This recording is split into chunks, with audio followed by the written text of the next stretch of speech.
Well, you made it to Friday, so this is good.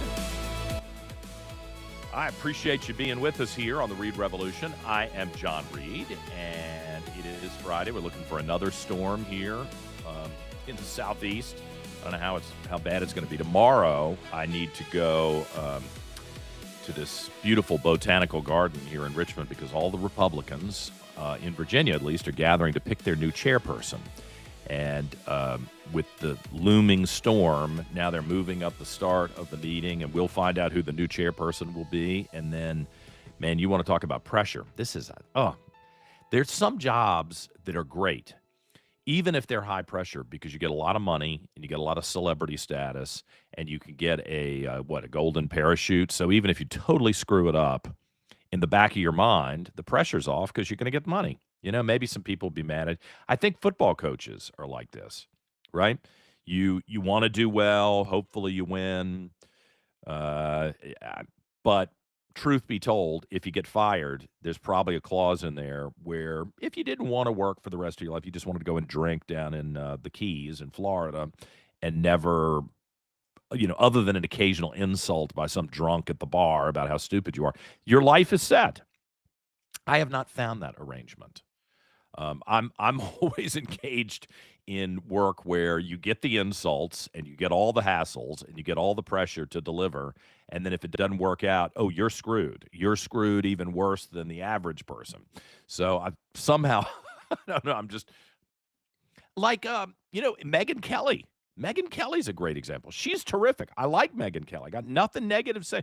Beautiful woman, smart, articulate, pretty bold. She took that deal to go from Fox over to NBC, to the Today Show, the Megyn Kelly Show. Didn't they pay her $30 million to leave? And I don't even think the failure of that show was her fault. I think that in New York and at NBC in particular, which it hurts me. I always wanted to work at an NBC station or work at NBC Network because to me it was just kind of perfect. The branding of it was perfect with Rockefeller Center and the peacock with all the colors and the tail of the peacock. I mean, it's a legacy that's amazing. So I hate that NBC is one of the places where, gosh, all the commies have been hired. And I've got friends at NBC in New York, and I'm sorry. And I would tell them, look, I'm not accusing you of anything, but it's a place with a bunch of commies who are pushing a commie agenda. And that sickens me. Something that is iconic to the American tradition, the Rockefellers and Rockefeller Center. And if you ever walk around Rockefeller Center, I'm really getting off here, but if you ever walk around Rockefeller Center, it's inspiring in an American sense, like the expansion of America, the ingenuity, the engineering, the thought and work that pushes you to something new and better and makes the country great. I think it's a very inspiring place. I hike my butt over just to walk around generally in Rockefeller Center whenever I've been in New York because I personally find it to be so inspiring. So that's why it hurts me that NBC is commie central, but then they all are, really. CBS might be able to crawl out, shockingly. But Megyn Kelly goes over to NBC, and I think they sabotaged her. She got like a $30 million buyout, I think, to leave. So, I'm glad she's got a successful podcast. Let's be honest. It was going to be successful. She can hire anybody she wants to market it, brand it, put the cameras up, do her makeup and hair. I mean, when you get that kind of payout, you're in good shape for the rest of your life, unless you're a total fool, and she is not.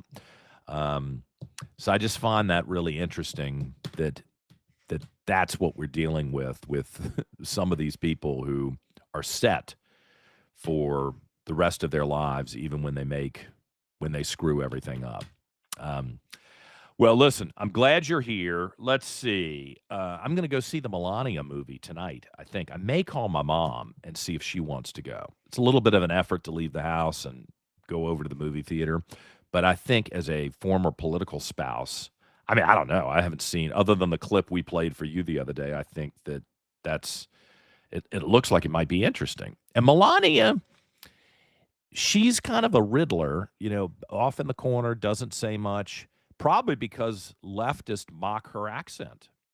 You know how you are a horrible, terrible bigot if you tell a joke in a foreign accent. If you're an American who speaks with without accent or with a southern accent, especially, southerners are always dumped on. It's the only accent you can make fun of is a southern accent or a country accent. Have you noticed that? You can totally ridicule a white person with a southern accent or a country accent in your stand-up comedy routine, in the office, wherever you are. That's game to demean and ridicule southerners and country people and basically call them stupid right to their face, and no one will defend the country white people. But, oh my God, even if you tell a really funny joke that everybody could kind of laugh at it, it's not malicious, with a foreign accent, uh, you're brutalized. So I suspect if I were Melania, I probably wouldn't do a lot of talking in public too, because no one treats her nicely. They don't even treat her with the baseline respect that um, a Laura Bush or a Nancy Reagan. They made fun of Nancy Reagan too. It's weird how they always seem to really go knives out for the Republican first ladies. Maybe less so Laura Bush and Barbara Bush. Maybe. I don't know that I remember. They were mean about Laura Bush and some things that had happened earlier in her life, which I thought was a low blow. But um, anyway, Melania, I am very curious about this movie, which opens tonight, and part of it is I am curious about the film. I'm curious about her. I think she's an interesting person. I don't know if she really speaks 5 languages like everybody says. I mean, sometimes people just make that stuff up. I have no idea. So, but I'm curious about that. I may take my mother. My sister was interested in going, and one of the things I want to do is, with what little money I've got, is to try to drive the numbers up for this first weekend so that Melania the movie does does really well in its first weekend. I think that's appropriate because she's an interesting person. I mean, like if it was a Michelle Obama film about Michelle Obama, God, everybody would be, oh, we got to go see Michelle Obama. That's so great. Michelle Obama, she's such a genius. She's so smart. She's so beautiful. Whatever. I mean, knock yourself out if you want to do a movie about Michelle Obama. I'm not interested, but okay, it's fine. But when they do one about Melania, she's gotten more attention than I expected, but I think people paid for that. She got to ring the opening bell on Wall Street. That was good.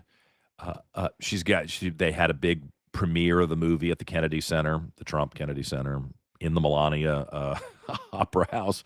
So that was good. They did a big event at the White House. I mean, they've orchestrated a lot of things to try to force there to be attention.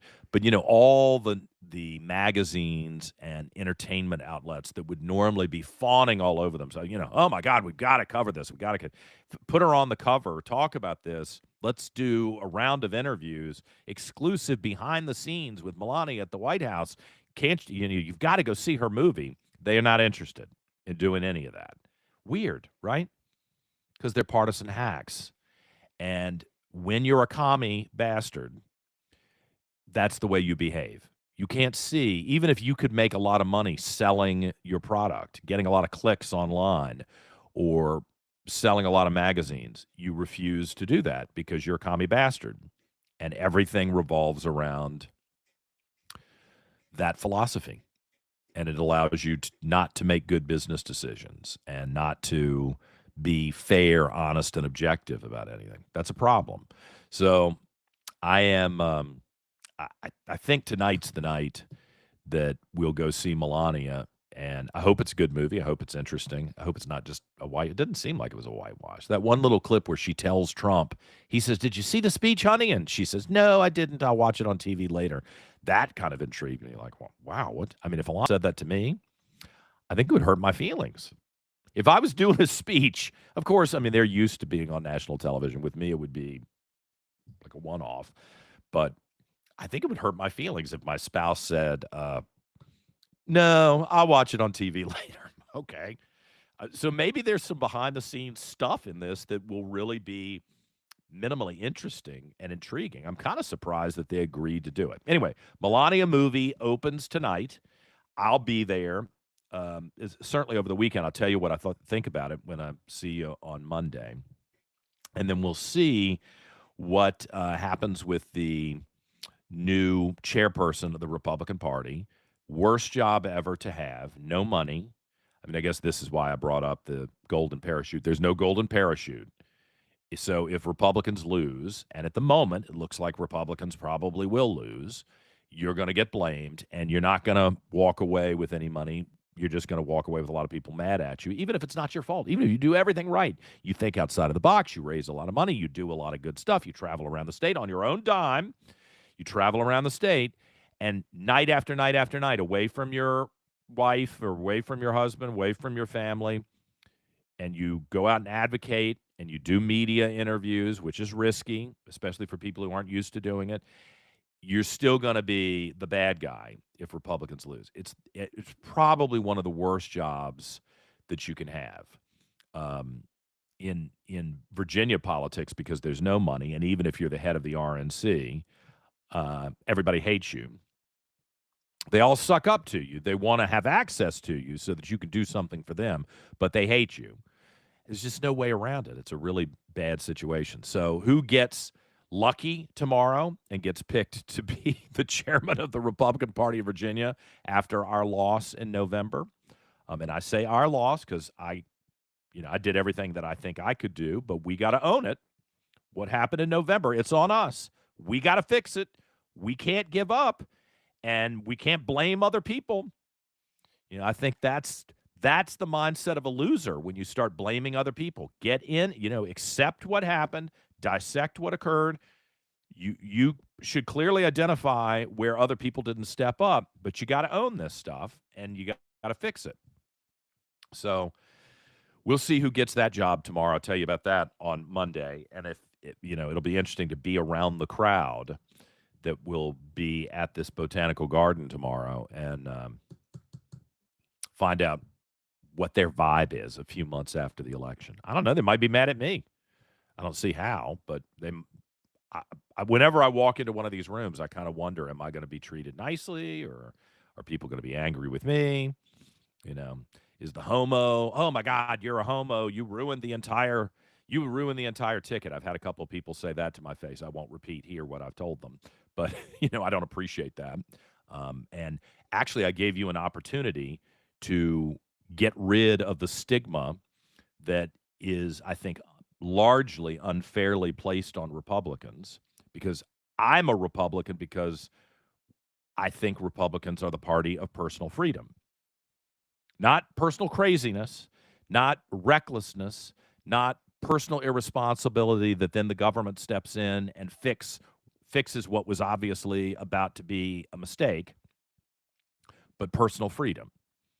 For adults, you do what you want to do. You got to own the consequences, but hey, it's a free country, I think, or at least I want it to be a free country. That's why I'm a Republican. One of the many reasons I'm a Republican.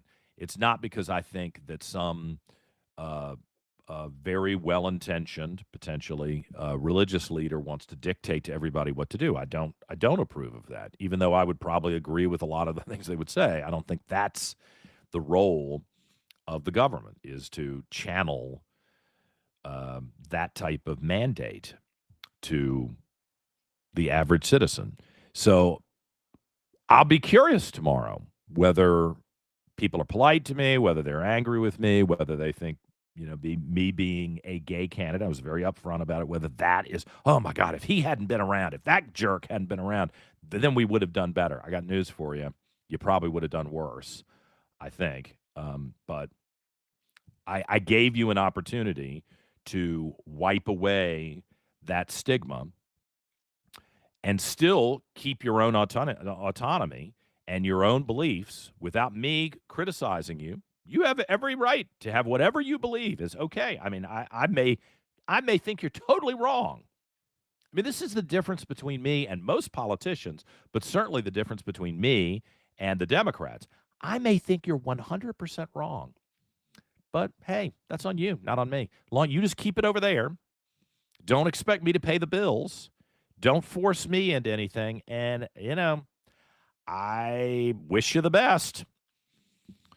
There are plenty of things that people do where I go, oh, this is doomed from the start. But if you're too stupid to figure it out, that's on you. I'm not here to save you or to direct you or to force you to do anything.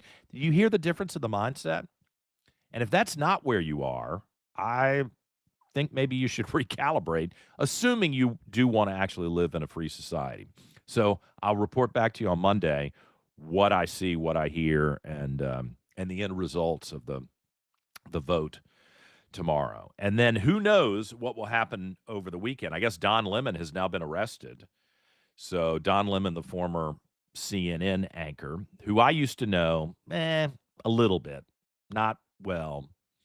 Back before, I think he wasn't at CNN. I think he was at one of the affiliates or something. I mean, he was a bigger deal than I was in television at the time, and he seemed like a nice guy until he didn't get what he wanted, and then he seemed to have a little bit of an attitude. But that's just an initial impression from me. And then he's been wildly successful. Here's another guy who's made tons of money. I mean, what am I supposed to feel sorry for you that you lost your job at CNN? You weren't pulling any audience, and you were really kind of toxic and from what I hear, creating problems internally. It's not my business, but okay. But you still walked. If you were making the kind of money he was making, and you can't take a vacation after you lose that job, like, oh, that was great. I had, 10, 15 years, 20 years at CNN, and I made a fortune. And what, that bothers you? People get fired all the time, and they get nothing at the end, and they're, cleaning the toilets someplace just to survive. I'm supposed to feel bad for you that you lost your job at CNN and walked away with millions.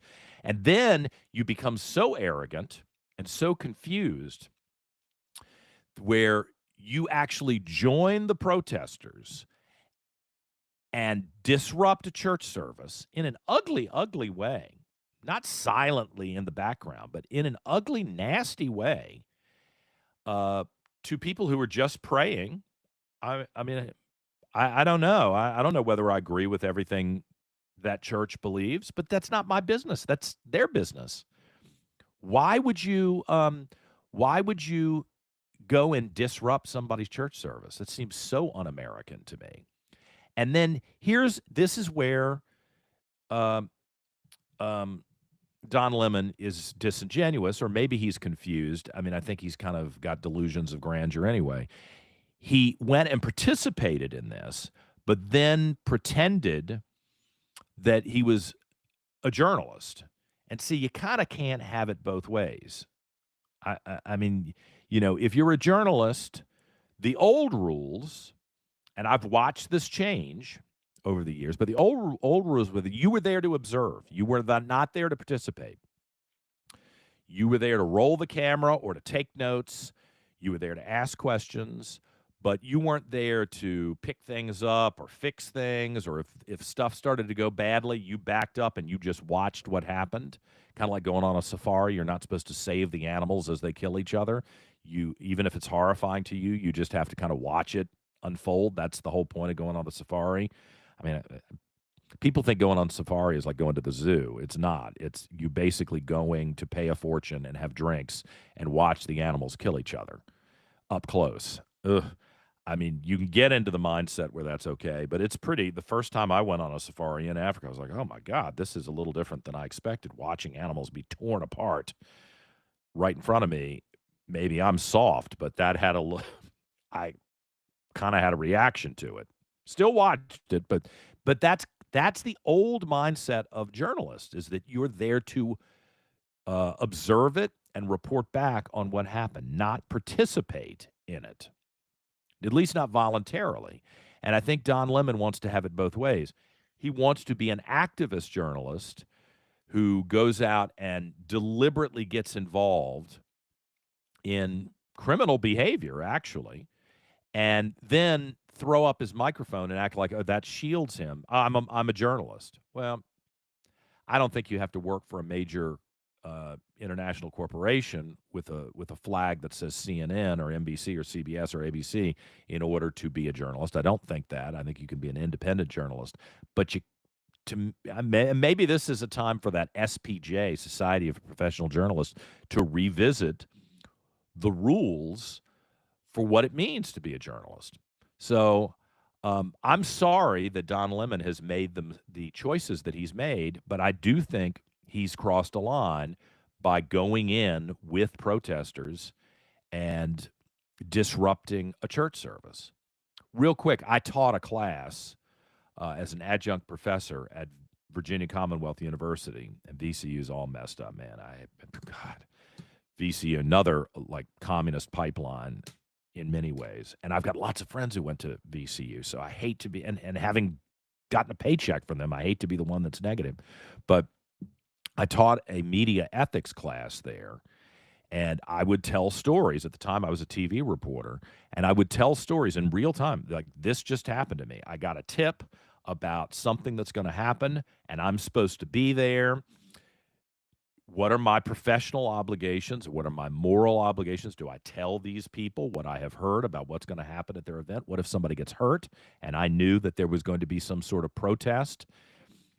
These are the ethical dilemmas that responsible journalists have to grapple with, and there should be some agreed on parameters and rules about how you manage this. And for the longest time, I mean, this is in the 90s when I was working in television, at least if you went to the conventions, people had these debates and these discussions because it's very real. It happens all the time. I wonder whether they do that, or whether the celebrity journalist status has made certain people think, I don't have to worry about it. Whatever I think, whatever my emotions tell me, that's valid. My emotions supersede every other rule. That seems to be where we're headed in the country, not just with journalists, but with everybody else, right? It seems like a problem. So Don Lemon arrested. We'll see what the actual charges are and what the deal is around that. But that seems to make sense to me. I hope that the other people who interrupted that church service, not that they protest, even though I find that offensive, I wouldn't protest in front of somebody's church, probably, or their mosque or their temple or their synagogue. Even if I hated you, I don't think I would go. That's just something personally that I was raised as a traditional Virginian you don't do. But I guess you have the right to do it outside the church as long as you don't interfere with the people who are worshiping, right? But all those traditional values and those parameters that may not have been written in law that just kind of governed civilized behavior, if we go into a society where everybody's emotions are the only thing that matters, I'm mad. I think you're wrong. I hate you. Therefore, I get to behave this way. If that's where we're headed, we're going to have a lot of trouble going forward. And somebody's got to rein it in under the rule of law, not just emotional reaction to it, but under the rule of law. And I think that's what's happening with this. And you got to do it because you need the next person, whether it's Don Lemon or even somebody who's a podcaster. If the next person thinks, oh, well, he got away with it, I can go disrupt this prayer service. I can go harass these people. If you don't hammer him today and you don't hammer those protester/rioters, interrupters minimally today and send a signal, this crosses the line, get ready. You'll see this happen all over the place. And if you wonder why, sincerely, you look at the Democrats and say, why aren't they cracking down on crime? Why won't they do anything to stop the riots? I mean, you might have a difference of opinion, but you shouldn't set a building on fire. You shouldn't set somebody's Tesla on fire. You shouldn't attack some little old lady in the street. This is wrong. I mean, no matter what you think, that's not right. There's a reason they're not going after the criminals, because we are in a different era now. We are in an era where there are people who are deliberately attempting to collapse the society so they can rebuild it with a socialist/communist.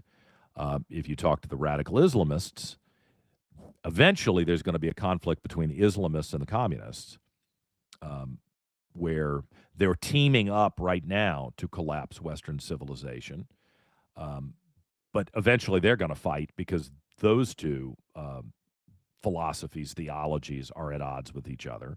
So, but they're saving their fight. Like we'll fight about this later. Let's take out the traditionalist Christian, Judeo-Christian values of the West. And I hate to be the one to say it because I know there's some people who will look at this and go, "Oh gosh, can that possibly be true? This doesn't sound right, John. I don't like to hear this." I know you don't like to hear it. I don't like to think it or say it, but somebody's got to say it. And I know that it will bring attacks on me, but someone has to say this. Someone has to objectively look at what's happening right in front of our faces and call it out. And it needs to be someone, I'm not unique. There are a lot of people with similar experiences that I have, but they're not willing to go out and talk about it. It needs to be somebody like me who's lived and traveled and worked around the world, who has studied this and who I think doesn't really want, I know I don't want chaos. My goal is for everybody to do well. Even if I don't like you, I don't have a problem. I'm not in competition with you. Maybe I'll be jealous, but I'm not in competition with you. Even if I don't like you. This is a big country, 335 million people. I got to figure out how to do well with my people who will support me. You figure it out with your people. What I can't stand is if you're undermining the fundamental principles of this society and trying to take us all down. That doesn't work for me. And here are the dummies that everybody's listening to, which gets us to what producer Dan has put together here. Here's some of the actors and actresses from the 80s? All right, let's start with Molly Ringwald, shall we, producer Dan? Molly Ringwald, what was she in? Pretty in Pink in 1984, 1986 or something? Who cares what she thinks? Yeah. Who cares what she thinks? Play Molly Ringwald. Okay. Not that I care what she thinks, but let's hear what she, this is how stupid. I feel like I can't stay silent, and neither should you. There's something horrible going on in our country right now. And we have one of the greatest countries in the world. And I've always been so proud to be an American. But right now, this is a fascist government. It's not becoming a fascist government. It is a fascist government. Okay. And ICE is brutalizing people. You're sitting on your bed in some sort of black outfit, and no one, really, I'm 55. I don't know how old you are, producer. I don't think anybody under our age really even knows who this lady is, and I don't care. You were an actress. You were in a couple of popular movies. Good for you. I don't hold that against you. But why are we listening to the dumbest people in society, the least serious people in the society, the people who have scripts given to them? Like this show, if I don't sound perfect as I talk about this, and if I meander all over the place, it's because I've got a lot to say and a lot going on that I want to share with you, and I don't work off a script that some 30-year-old from a journalism school has put in front of me. It's one reason I left TV news, is I got tired of reading the teleprompter written by people that I didn't think really knew what they were talking about. And they're just taking stuff from New York and London and Washington and rejiggering it and putting it in a teleprompter, and then my job is to read it? At the time, I was decent looking, and I've got a decent voice, so people would pay attention to me. But that wasn't. I felt like, oh my God, this is wasting. I'm wasting my life here. Even if you pay me well, I'm wasting my life just reading this garbage. Who cares what Molly Ringwald thinks? Here's Natalie Portman, another actress. Nothing against her. Good-looking woman. She was in the Star Wars movies, right? Played Queen Amidala or whatever. Okay, great. Good for you that you were in the Star Wars movies. You'll probably always be able to go sign autographs for $30 a piece in some convention center all around America. Good for you. But I don't give a damn what you have to say about foreign policy. And, Natalie Portman, I remember a friend of mine who worked at the United Nations, knew her really well. And he was just, these people who are always like, oh, I know so-and-so. I know Gene Cox at Channel 12 in Richmond, the former anchor. I know. Oh, well, good for you. There are probably people say, I know John Reid. Okay, good for you. Who cares? I mean, I'm not impressed by that. He was so, I mean, we could be ordering a sandwich at a sandwich shop in D.C., and he would figure out a way to mention that he knew Natalie Portman to the person who was making the sandwich. That's what a interesting character. I'm not going to say the word, but that's what an interesting character. He wanted you to know that he knew Natalie Portman. I'm surprised he didn't carry a picture up, wear a button of her, like, ask me about how I know Natalie Portman. But all right, that was 20 some years ago when the UN tapped her to be one of those fake ambassador types to go around, and you're guaranteed when a Hollywood star shows up, the press will show up and cover your issue. So it's pretty smart from a PR standpoint. Find yourself a Hollywood star, fly them first class, put them in a 5-star hotel, pay them 10 grand, 20 grand, and you will get the press coverage. It's a cheaper way of getting press coverage than actually working for it. Here's stupid Natalie Portman. Well, that's not nice of me to say. Here's Natalie Portman, who probably doesn't know what she's talking about. Here's another one of these dummies that we're supposed to listen to. Of course, we're at, unfortunately, a horrific moment in our country. Are we? With the federal government. Are we? Attacking civilians. Are they attacking in civilians? our own cities? And I'm so lucky to be here in a joyful, creative community celebrating a movie we're really proud of. But it's impossible to ignore what ICE is doing. Oh no, it's very possible to. You should focus on your movie, though, whatever the junk movie is that you're in. Enough of her. She's a good-looking woman. I'll give her credit. But see, this is typical of our culture. She's good looking. If she had put on 150 pounds, and her hair had started to fall out, and she had wrinkles. Because she is an attractive woman. I'll give her credit. She is. I would notice her. Even as a gay guy, I would notice her. She walked in the room. She's an attractive woman. But I don't give a damn what you think. Any more than I would care what anybody else thinks. I don't think she has any insight. I don't think she studied this. I think she's reacting like so many other people are to the very contrived news reports that are out there on a regular basis. ICE is not attacking American citizens.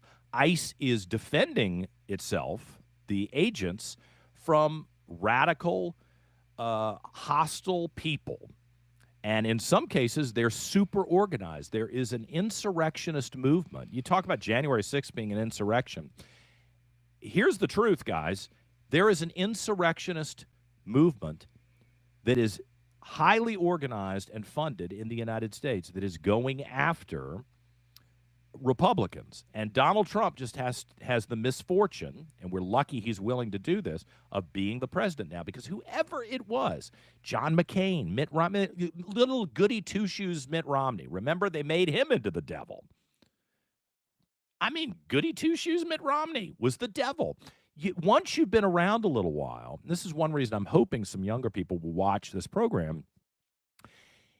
Once you've seen maybe 5, 6, 10 cycles in American politics, you begin to see some patterns here. You begin to see some patterns about who gets nominated, who sucks up to the establishment, who cuts corners and spends money. You begin to see who is rich and how the rich people buy their way in, and then they try to pretend they're not rich. Oh, look at me. I've got some, I can go to a cattle ranch and pretend that I'm like you. No, we know what you did. You got money. You bought your way in. Cool. Okay. Just be honest about it, right? You begin to see these patterns, and I don't think you freak out about it. I don't think you destroy the country over it, but it informs how you analyze what's going on in front of your face. And what I see is that Donald Trump is the current Republican president, and he is different than most politicians. He'll tell you to screw off to your face, which most politicians are very trained not to do. And, their whole goal is to get 50% plus one, so they're not going to say anything that might lose them that 0.5% that cost them the election. I think Donald Trump just doesn't care about that and figures he'll get to 50% plus one with authenticity. So you get this kind of brash attitude I mean, at least when I see Donald Trump, I figure whatever he's thinking, he's saying, and it's not 6 seconds later where his mind is processing, oh, who am I about to offend? Who am I about? Let me recalibrate here. Let me not tell you what I really think. I mean, that's good and that's bad, but at least you get that from him. But he's the Republican, so of course they're going to brutalize him. I mean, Barack Obama, I think this deserves to be repeated. Previous Democrat presidents, Bill Clinton, Barack Obama, they deported a lot of people, more than Donald Trump. And they did so, and no one cared. No one was paying attention because they're Democrats. And the press is disinclined to attack one of their own people. In fact, things that they get hyperventilate about when it comes to a Republican, they don't give a damn if it's a Democrat. It just doesn't even register. You know what it's like? It's like in your family. You can be at the dinner table, and there can be 10 of you at the dinner table. And if it's everybody in the family and somebody in your family tells kind of an off-color joke, my mother would not appreciate it, and you could tell in her face that she wouldn't appreciate it. And she might actually say something about how she doesn't appreciate it. But most people would say, well, it's family. Let it go.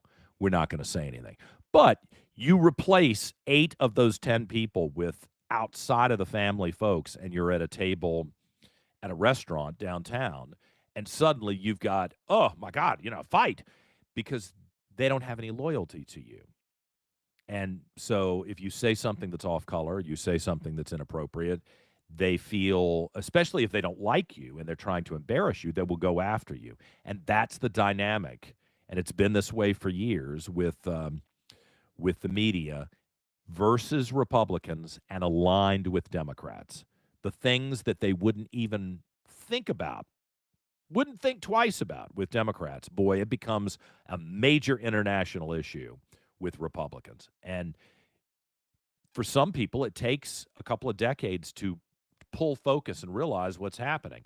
The problem is I don't think we have a few more decades for this next generation to wise up. Everything's moving very fast, and there is no filter anymore.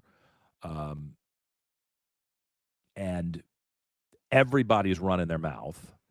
And like these entertainers, many of the people, if not most of the people who are offering commentary or thoughts are morons and don't really know what they're talking about. It's like why I don't talk about football. I don't know. I don't care. I don't study it. I'm not like everybody else. I don't build my weekend around which football game is on, college on Saturday, NFL on Sunday. I really don't care. And so I choose not to comment on football because you would know very quickly I don't know what I'm talking about, and you would also sense he doesn't really care about this, does he?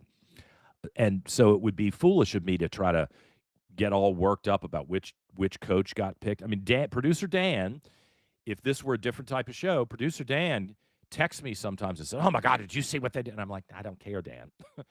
I know you're a big Steelers fan. Good for you. Whenever I see something related to the True Steelers, story. like that shirt you're wearing today. Whenever I see a Steelers thing, I think of you. Yep. And did I tell you when I was down in Florida, I found people who were more obnoxious than the Steelers fans? With regard to what? With regard to what it's team? The Patriots fans. Oh, wow. The Patriots fans. In Florida. Were really well. It's because they were traveling. They were traveling. Yeah, they were probably from New England. Up north okay. is down in Florida, and they were on that cruise ship and everything. So, and of course, I don't care. The only reason I start to care is that I've got to listen to it incessantly. No offense to you, Dan. You and the Steelers fans drive me crazy, and the Patriots fans drove me crazy. And we haven't talked about this week in Steelers news, but let's just say I don't want to say it. About the coach? Yeah, it's This is premium stuff afterwards. But you get my point. Yeah. If I were to comment, like if I were to hear you talking about this, that coach's choice, I don't even remember the guy's name. I don't give a damn. But if I were to hijack that and try to comment about it very sincerely, I think people would realize that I'm a fake. And the truth is, even if I fooled you, I don't know what I'm talking about, and I don't apologize for that. You study it. It's a part of your life. But you get all of these celebrities who read a headline, spend an hour while they're snorting coke or getting drunk watching MSNBC, and they get spun up. I mean, they're basically instructed by the leftist media what to think and what to say, and then they get in front of the camera, which is so dutifully placed in front of them, and they trash everybody. Here's this John Leguizamo guy. I've never really understood why he's one of those celebrities that I don't get why they're a celebrity. He's not good looking. So I don't know, and I don't think he ever has been. And I think it's because they found he's Hispanic, right? So they found a Hispanic guy that could speak English and Spanish, and probably some casting guy said, "Oh, here's a great opportunity to try to win over the other." People don't understand how much of this stuff is not about talent. It's about, oh, you fit a demographic, or you slept with a friend of mine, or you slept with me, and now we're going to give you a job. I mean, I hate to tell you that. A lot of this stuff is not about talent. The casting couch is a real thing, and now this hypersensitivity about demographics is a real thing. Here's again, I don't want to be totally rude, but I will. Here's this idiot John Leguizamo, and he's hostile. He's an idiot, and he's hostile. Listen. If you follow ICE, unfollow me. Don't come to my shows and don't watch my movies. Yeah. I didn't follow you. I wouldn't come to your show. I've never watched your movies. I'm not interested. But okay. Well, folks, no Spawn for you. You'll have to settle for Casablanca or Gone with the Wind, one of those middle-of-the-road movies. Truly, what kind of an obnoxious person are you to think... Oh, my God. That's... I mean, I just find that kind of... You make money off of people watching your films. Lady Gaga did this last night in Japan. Did you see that? I don't think we have that one. No, we don't. Oh, I'll find that for Monday. It's all right. Yeah. We don't need to promote Lady Gaga. I've been to a Lady Gaga concert. She was going Gaga, huh? Yeah. She was a little fat, but oh, really? She was. I had a good seat, and she was a little fat. But whatever, she was entertaining, and I was glad that I paid the money. I got to see a concert that everybody was talking about. It was okay. But she, in the middle of her concert, stopped yesterday while overseas. Like, didn't the Dixie Chicks thing teach anybody? You probably shouldn't criticize your own country while you're overseas. Just do your show. Just do your show. That's what people paid for, especially in Japan. And she started criticizing ICE and talking about how often she's coming back to America, but she's got a heavy heart. Whatever, lady. And I have news for you. See, this is how stupid she is, unfortunately. Have you checked on what immigration's like in Japan, lady? Do you know what the Japanese don't play around with this? They are not interested in being a mixing pot, a melting pot. The Japanese, if you think we're being tough, the Japanese will run your butt out of the country fast if you overstay your visa.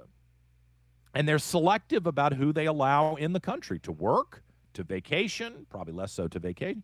Everybody wants to take your money and then see you leave so they don't have to educate your kids or deal with your problems. But, I was thinking, this is how stupid she is. I think it's a good, like if I were writing a rule book for entertainers, not speakers or politicians or philosophers, but entertainers, I would say, just do the same show in London, in Rio, in Sao Paulo, in Tokyo, in Buenos Aires, in Madrid.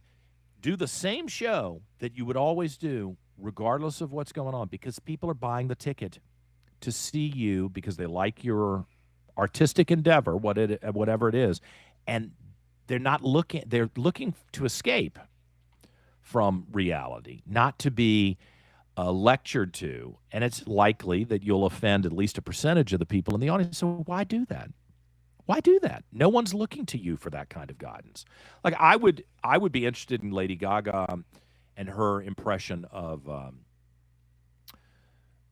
how to do a stage show or how to do a concert. Or apparently she's a talented musician, so maybe that would be something she would be an expert in. Where I would say, oh, well, I don't know anything about that. And she's weird, but I would be interested. But I'm not interested in your uninformed and emotional reaction to everything that's happening in the United States. but they can't control it. And we don't discipline these people. And now that no one is a part of the studio system where you had some fat cat big shot who would call you in and say, we don't want to hear that. I mean, I guess it's good that people can speak their mind if they really are motivated to say something. I would just advise you to realize what you're doing. If you don't know what you're talking about, you should probably keep your mouth shut. I try to do that in my life with the things I don't care about and don't know anything about. And recognize that you're about, when you go down that road, if you're selling something other than politics, you're probably about to lose a large part of your audience.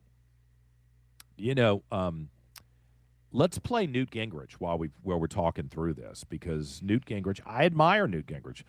I mean, he's another one that sometimes I think he's super smart, and you can't take that away from him. And he was probably one of the most successful leaders of the House of Representatives, certainly for the Republicans. I mean, if Nancy Pelosi was successful for the Democrats, I mean, she's brutally obnoxious and I think crazy. I think Newt is very analytical and thoughtful and was very successful for the Republicans, but sometimes that goes to his head, I think. But whatever. He's our guy, and I do think he's right. But I have not heard this clip that you saved. This is Newt Gingrich talking about Minneapolis? Yes. Yeah. Okay. Two-parter. Here's the first part. All right. Let's play part one. But how do you see this? What is the context? Where do you think we're headed? Well, I think the president has to, in a sense, open up a national dialogue. Everybody agrees, not everybody, but certainly a vast majority agrees that we want to control the border. A vast majority agrees that if you are a genuine criminal, then we should get you out of the country. We don't have to have murderers, rapists, drug dealers, gang members in the United States. I don't think Democrats think that. But I think as a country, we believe, to quote Congresswoman Salazar, who said, this is about dignity. Americans don't want to see the police behaving like a mob. Americans don't want to see people killed in the streets. And Americans don't want to see the kind of hunting down people in a way that really demeans the process. So I think there are two things. We need a national conversation about what we're going to do about people who've come here, some of them 20 years ago, who've been obeying the law, paying taxes, good neighbors, have kids, go to PTA. Very few Americans want to see the police walk in and pick them up and deport them. On the other hand, people do not want to give them citizenship.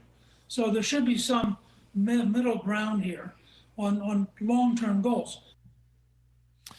I respect Newt Gingrich, and I think basically what he's saying is true. But see, the problem is he's repeating something that we heard in the 80s, we heard in the 90s, we heard in early 2000.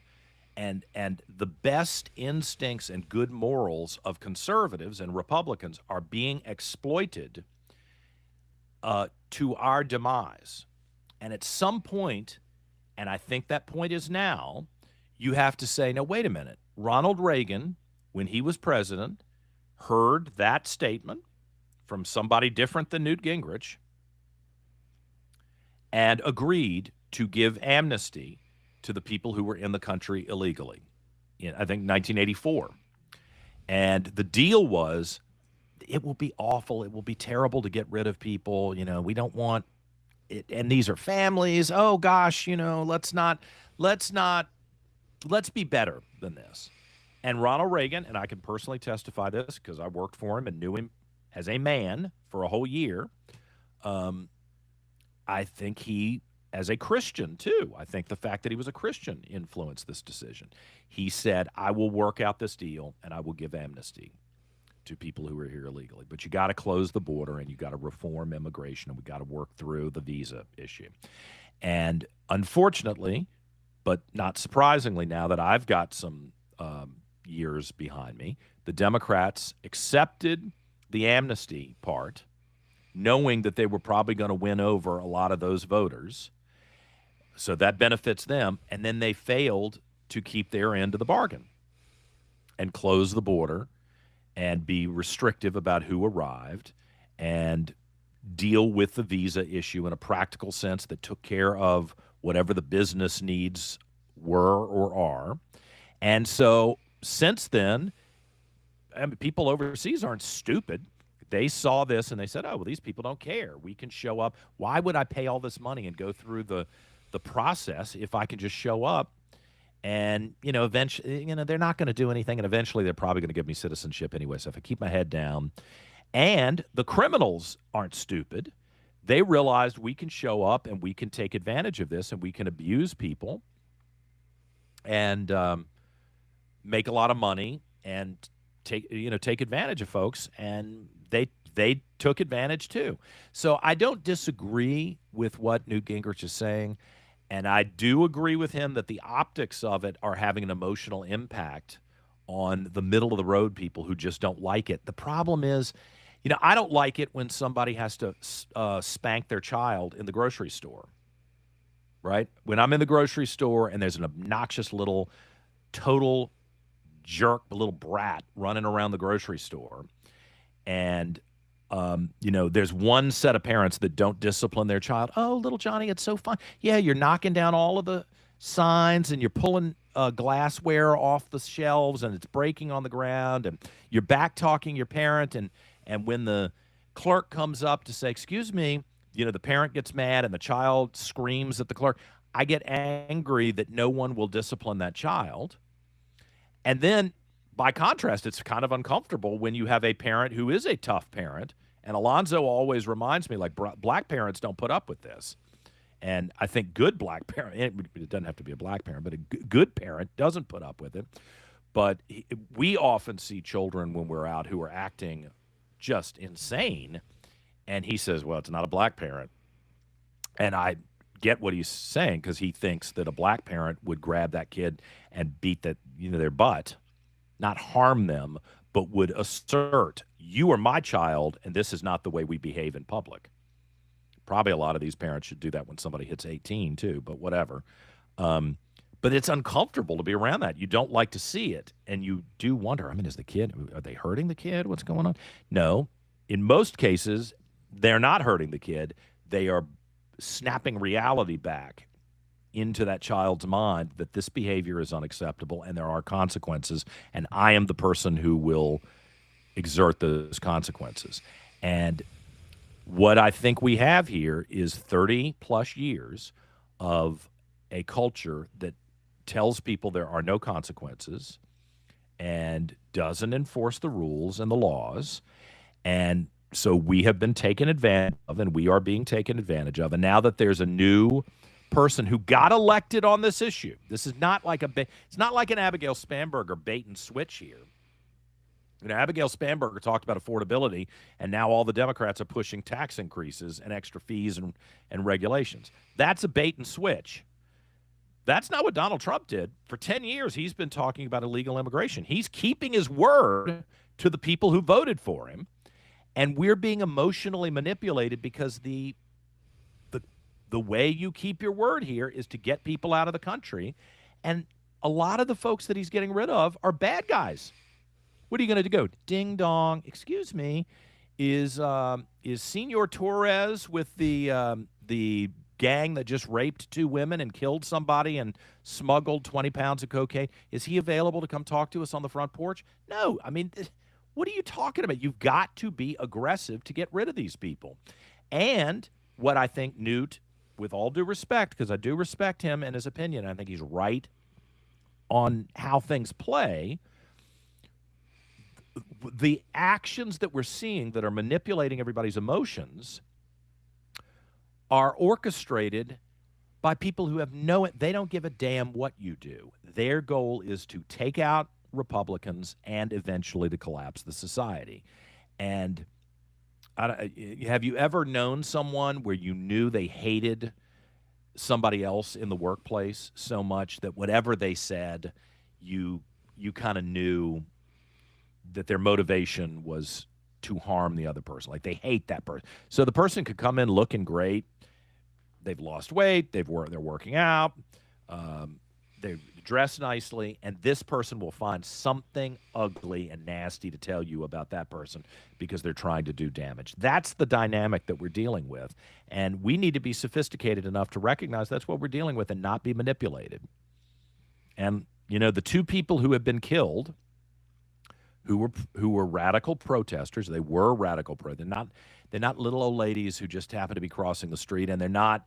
I don't know how sincere they are in their feelings, but their behavior was abhorrent and unacceptable and illegal. When you start attacking the cops, when you block the traffic, when you engage with hostility, physical hostility towards law enforcement, that's not okay. Now they're dead, and I don't ever want to see somebody die. But if you think I'm going to go out and stop deporting people because two idiots, overzealous, crazy idiots who are probably, if we really looked into it, big-time leftists who want to collapse the government, if you think I'm going to stop what is the just legal thing to do in order to appease the people who hate us already, no, I'm not willing to do that. This is the moment where Republicans have to be strong, and we have to say what I just said. When you're at church on Sunday and say, oh, God, I hate this. I hate it too. But you know what? We're going to deport everybody who's here illegally, especially the criminals. And it's going to be ugly, and it's not going to be nice, and I'm so sorry that's the situation. But we have to have a full year plus where we get rid – now I need to choose my words carefully, not get rid – deport. Get rid could imply you're doing something else with them. And since everybody defaults to the Nazi analogy, I need to be clear. We're not throwing you in a train car and taking you to a concentration camp. We're not executing you. We're not condemning you to 20 years of hard labor chopping up rocks in 100-degree weather in Arizona. That is not what's happening. You are being deported. You are free. You're going somewhere else, but we're not allowing you to stay here.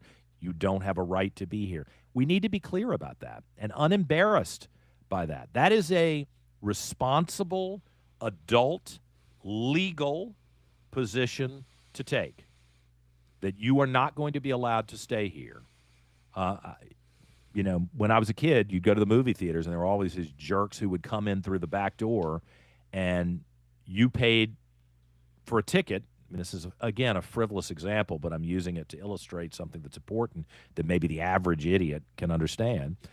You bought a ticket. You paid $7, $10 for the movie. There are only a certain number of seats in the movie, and then you see these people who didn't pay coming in the back door because somebody opened the door for them.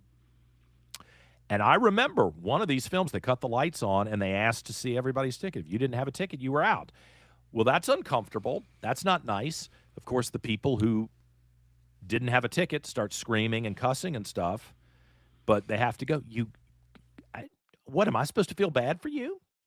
I'm supposed to feel bad for you because you chose not to obey the law? To hell with that. Or do you not want to survive? I mean, I really think Americans need to understand this is a pivot point. We're $39 trillion in debt now. We have expanded the welfare system and we're being bilked, we're being abused and deceived and defrauded on a massive scale. At what point do you become alarmed?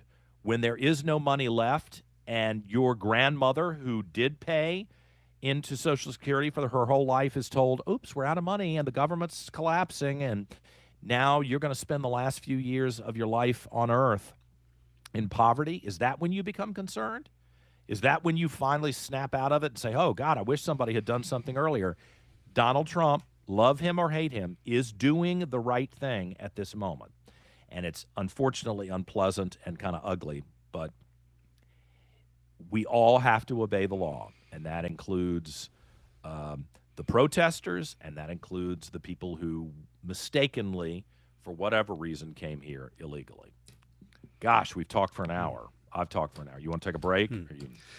After a quick moment, if I may say something to those who are paying attention on the chat and such. Unbeknownst to you, John, there's been some stuff going on in the chat this morning. Oh, hold on, look. Well, I just want to remind everybody that you're welcome to express your views. We welcome all views, but we're not going to tolerate heckling. Oh, is that what they're doing? We're not going to tolerate foul language. I would prefer that you be respectful of me. You are going to be respectful of the man you see there, John, and you are darned well going to be respectful of the people who count as John's and my listening/podcast family, whom we love. So that is your warning. If you're not being polite and civil and respectful, I will ban you with a swiftness. Okay. So good. Keep it clean, everybody. I don't like to be a mean guy. I like to be a nice guy, but that's it. None of that stuff going forward. Sorry, John. Well, I'm glad you said that. Hold on, let's see. Yeah. Oh, wow, yeah. There's some. We're not putting up with that because you're ruining it. You're ruining the experience for everybody. Nobody wants to see that. Oh, yeah, look at this. Look at some of Nobody these wants to see that. Yeah. Well, you know what? The guy, some of these people, as soon as I've already handled. Let's block them. It's fine. I've already handled. Yeah. Look, you're if you got an intellectual argument or a reaction to what I'm saying, it's completely fine. I mean, I've lived my whole life in public, so it doesn't faze me. But if you're going to come on and do what so many people think, they substitute in as kind of a guttural, nasty, foul language throwback at you, and they think that that's acceptable. Well, you know, I'm not pretending that this is the debating society at Oxford University. It's not. So I'm not delusional like that.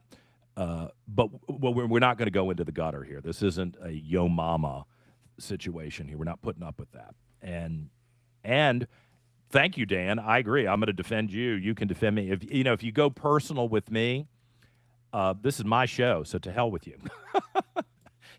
I got to put up with enough garbage as it is. You're welcome to have a different opinion and to go in the chat and articulate that if you have something reasonable to say. If you think I'm wrong, it's fine with me.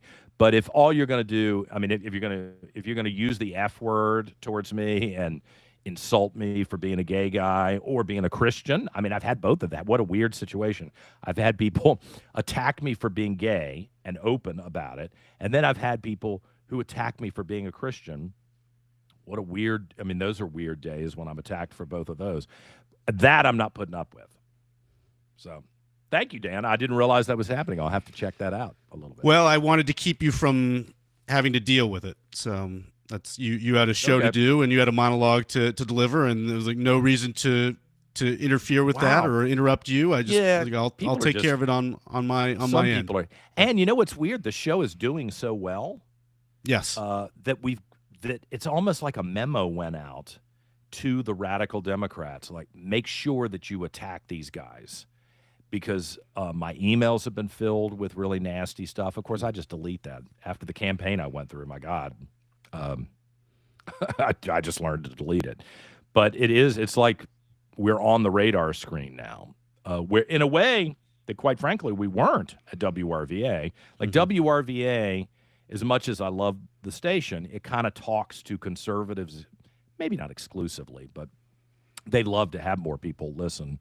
But, people are very polarized. So the radio station, I was kind of talking to the fan club or the team. And this, for whatever reason, it seems like the word has gone out, harass and abuse the host. I'm not the guy to do that to.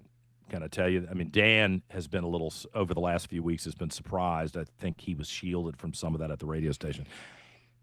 I'm not the guy to do that to, because I'm not as bad as Donald Trump to tell you to your face, but I'm also not one of these fake politicians who's trying to suck up just to get your vote. I am more than willing to tell you what I think, and if that doesn't suit you, there's the door. Well, you posted a couple of weeks ago, I think, some shared post on Facebook about things that you were told growing up that aren't true. Do you remember that? That was and one really of them, good, I thought. one of them I think that you said was sticks and stones will break your bones, but names will never hurt you, whatever else. Words will And never hurt you. that is just not true. Names do hurt. And I will say, I gotta say, I'm just gonna be totally transparent.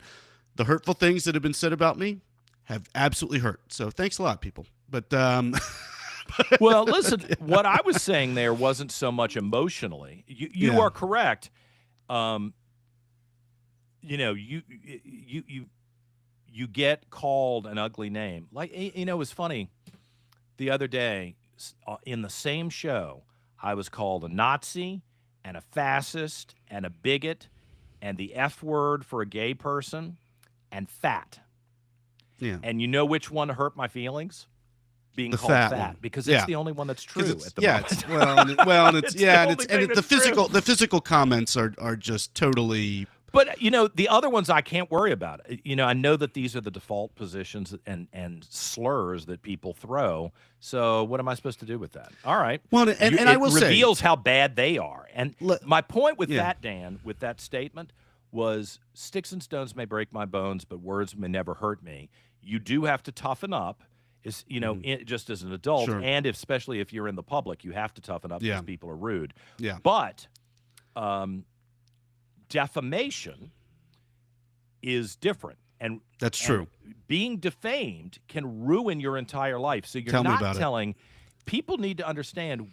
It's one thing to say, "Oh, Dan, I think you're crazy," or "John, you're totally wrong. Wow, you're a whack job. Where were you raised?" Okay, you disagree with me. That's not nice to say. Whatever. I mean, I just did it to all those Hollywood people. So who am I? I've got to have tough skin if someone disagrees with me.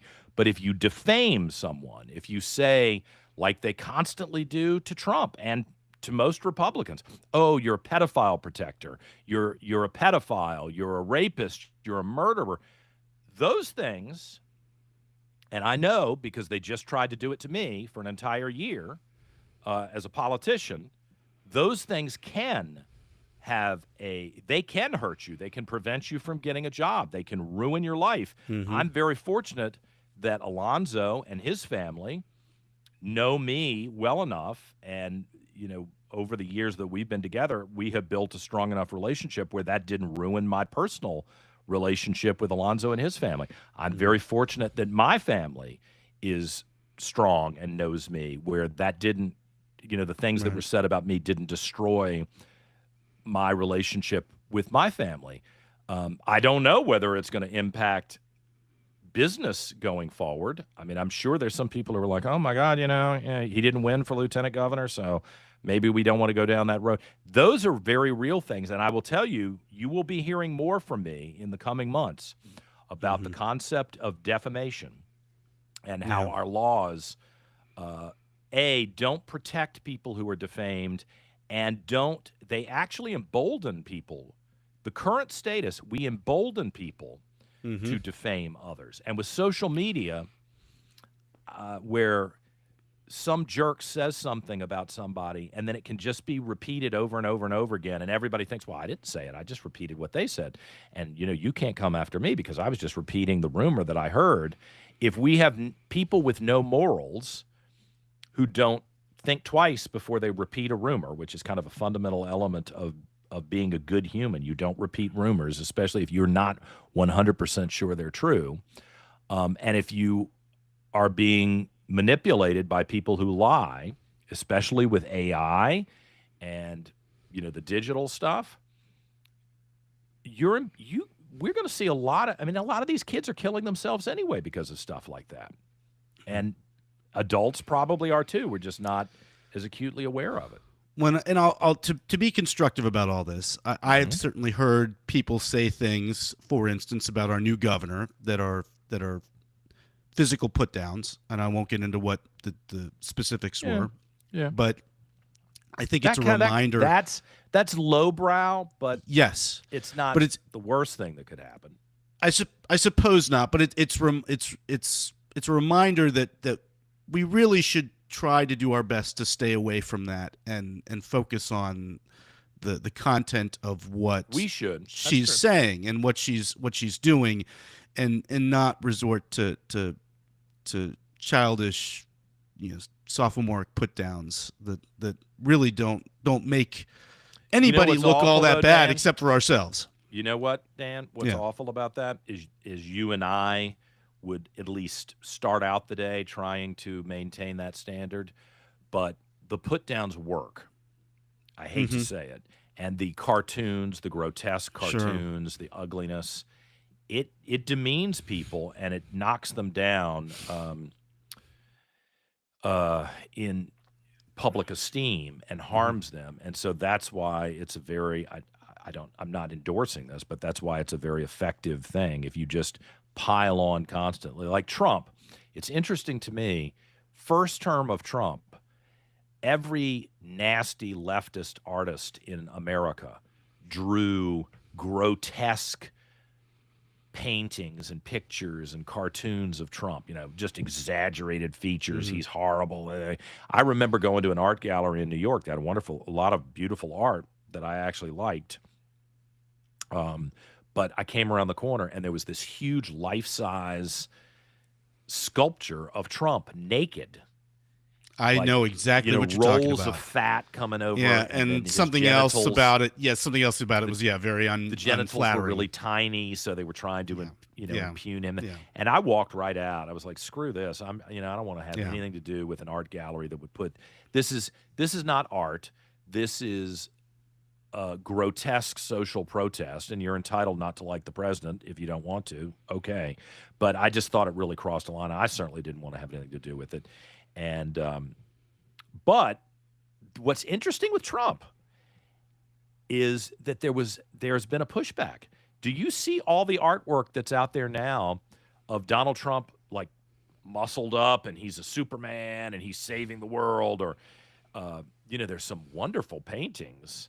I wish somebody would paint a painting like this of me, where Donald Trump, it's Donald Trump, it's him, but it shows the best features, like the blonde hair, and I don't know what color his eyes are, but he looks really nice, and he looks very diplomatic and thoughtful and stern at the Oval Office desk. There's some artwork that actually supports him. Barack Obama benefited from that dramatically, because you couldn't draw a cartoon about Barack Obama because you were racist if you did so, right? Mm-hmm.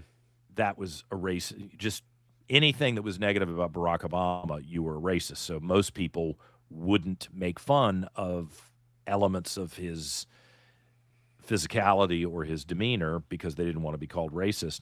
And there was, I don't think it was an organized thing. I think it just happened with people who are big-time Democrats. They love using their talents to bolster their people. And that happened. I mean, I had a place in D.C. when Obama was inaugurated. I was like, oh my God, is this an inauguration? Seriously.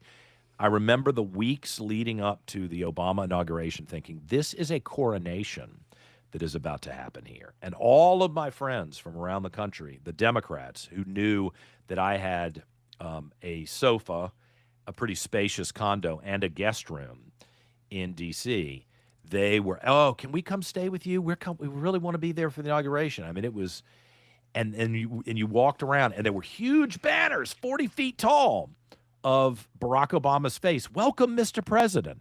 I've gone to a lot of inaugurations over the years. I'd never seen anything like it. And then to contrast that with the way Trump was treated was pretty remarkable.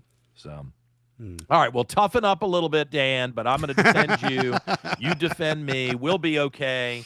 We should probably take a break since it's 1 hour and 13 minutes since we started. Right. And someone that everybody really has enjoyed listening to is with us next. That is former Delegate Tim Anderson. And I hope you're following him on social media, because he is keeping a good list of all of the legislation that's going through the General Assembly. When it passes, when it's introduced, when it passes, when it dies. And hopefully we'll see a lot of the bad ideas die here. But Tim Anderson with an update from the General Assembly when we return on this Friday edition of the Reid Revolution.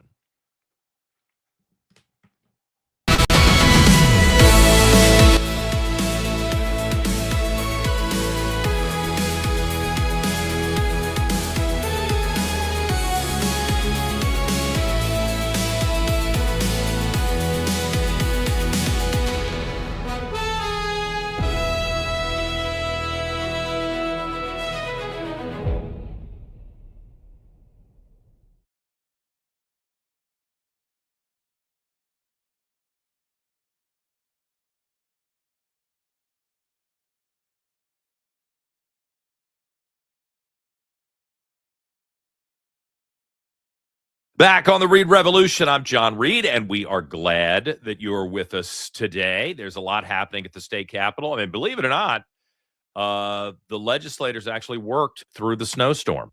They didn't close down like all the schools did. So can I say something positive?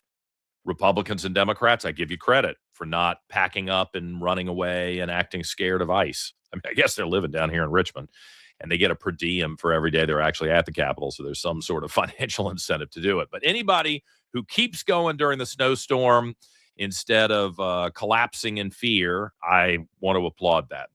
Tim Anderson is the former delegate from Virginia Beach, and he joins us to kind of talk through. He's one guy, if you follow him on social media, who is really tracking the key bills, the worst bills that the Democrats are putting up, and the good bills that the Republicans are putting up that will probably die just because a Republican came up with them. Tim's back with us again this week. What hits you as most pertinent as we wrap up this week at the Capitol?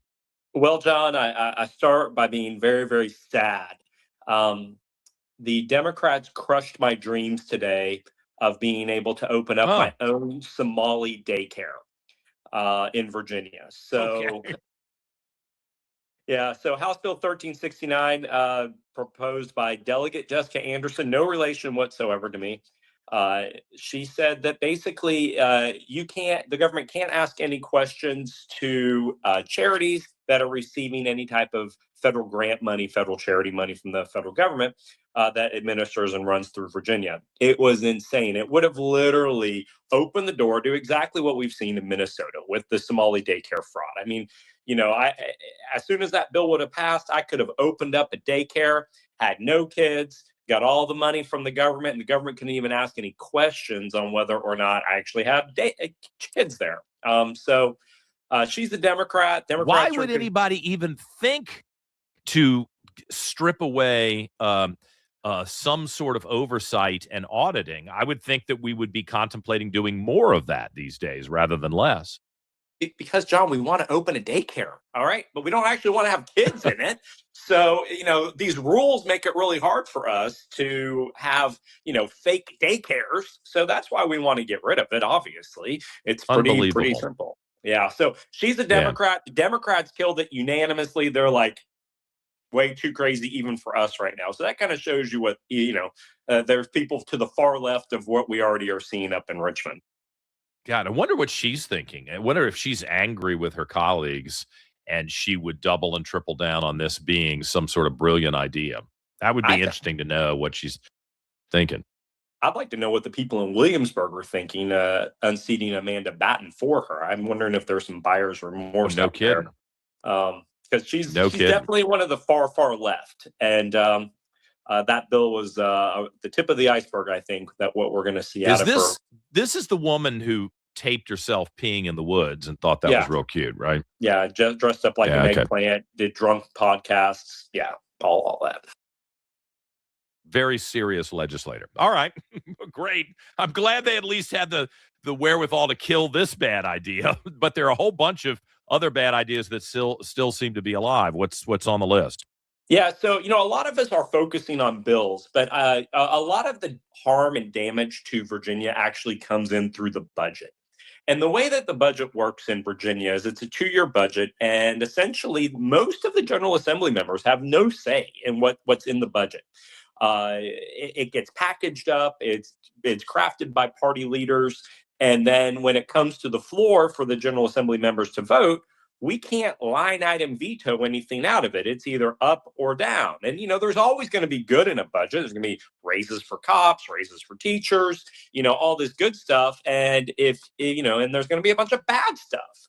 And so, when you say, no, I'm not going to vote for this budget because it's full of a bunch of, earmarks and pork barrel, then you're not voting for raises for teachers, and then they hit you at elections. So it's terrible. They throw all the bad into the budget. So I've been really focusing on the budget this week, and I wanted to highlight a couple of things that I've been talking about, and I think your listeners would want to really pay attention to. So back in the 2017 era, Democrats ran on something called Medicaid expansion, and they dramatically increased the number of Virginians that are on Medicaid. And so it was extremely popular. They actually won the majority because of that. It would be clear to say that that's how they got their trifecta under Northam, was Medicaid expansion. So anyway, so fast forward to 2025. We are now spending $21 billion a year on Medicaid between federal and state dollars because of how many people are now on Medicaid. Well, guess what? Not enough. There's a budget amendment that Delegate Willett had to propose to pump in another $700 million this year because Medicaid is teetering on insolvency. They can't pay their bills. We need $700 million more dollars on top of the $21 billion we spend annually on Medicaid. Now, what is important here, and I want this to be very clear to your listeners and to everybody who talks about this has nothing to do with the big, beautiful bill. This has nothing to do with Republicans in Congress, taking away Medicaid for illegal people in the country or whatever. This is a product of putting a lot of people on Medicaid in 2017, and the bills do. So we are going to see $700 million it pumped into Medicaid on top of what is already allocated, just to get it to a level of being in the black again. And that's very, very scary because those that's costs, state money. That's state money. That's not federal money. That's straight out of state funds. It's scary because it's so big, and so many people are on it. We just, it's just going to grow and grow and grow. And so anyway, so I guess the point is this: is that Democrats ran and they won elections over this, but the chickens have come home to roost, and now we have a $700 million deficit to cover the inflationary costs of the increase of cost of medicine for all the other people that are on Medicaid. So that's a big one. If you were to study the state budget and do a pie chart, Tim, how big in the entire state budget is this element? The budget this year, the budget's about $70 billion, and so this would be almost 1/70th of the total budget. But I will say this: this is one bad thing about government. And it doesn't matter who's in charge, Republicans or Democrats. 10 years ago, our state budget was $46 billion. Now it's $70 billion. And I mean, that Governor Youngkin was in charge 4 years and Democrats are in charge now. It just always grows. I mean, our budget is 80% more now than it was just 10 years ago. And, when you're having to add costs, like it's crazy. $700 million more just for Medicaid, not for anything else, just not for roads or anything like that. It just grows and grows. And so this is a catastrophe of the Democrats doing. And no one can say that this is the Republicans in Congress's fault. Yeah. I remember, my dad was in the House of Delegates for 18 years. And when he left, Jim Gilmore was the governor.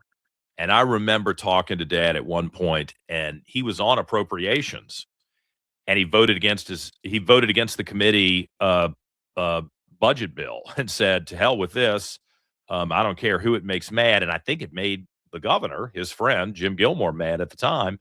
But he said, "We are sowing the seeds for fiscal insolvency in the future because there's just no restraint here." And people really, I think he was the only person in the House of Delegates who actually voted against the whole budget, I think, if I remember that correctly. And they tried to make it into a campaign issue. Back then, Tim, Henrico was pretty conservative, unlike where it is now, and people were excited about someone standing up and trying to stop the bloat in the budget. But as you point out, it's just exploded. If it was growing then, it's exploded since. Yeah, and what's very interesting about how the budget grows is that we're like, oh, let's give teachers raises, let's give state police raises, and that just makes it grow, and it grows and it grows. Nick Minaj did a story, and it's an interesting one that the Democrats have proposed 50 new taxes to Virginians somehow, some way, in a variety of whatever, they're going to tax your Amazon delivery. They're going to tax, there's a thing about fantasy football that they want to tax. I mean, it's crazy, but they've got to raise money to be able to afford the government continuing to grow. And so we're going to get hit with some big taxes. Correct that they've also come up with a scheme to double their pay in the General Assembly? Triple. I talked about that earlier this week. So currently the delegates make about $17,000 a year, and that's not anything major, right? But fundamentally, what they want to do is triple that to about $55,000.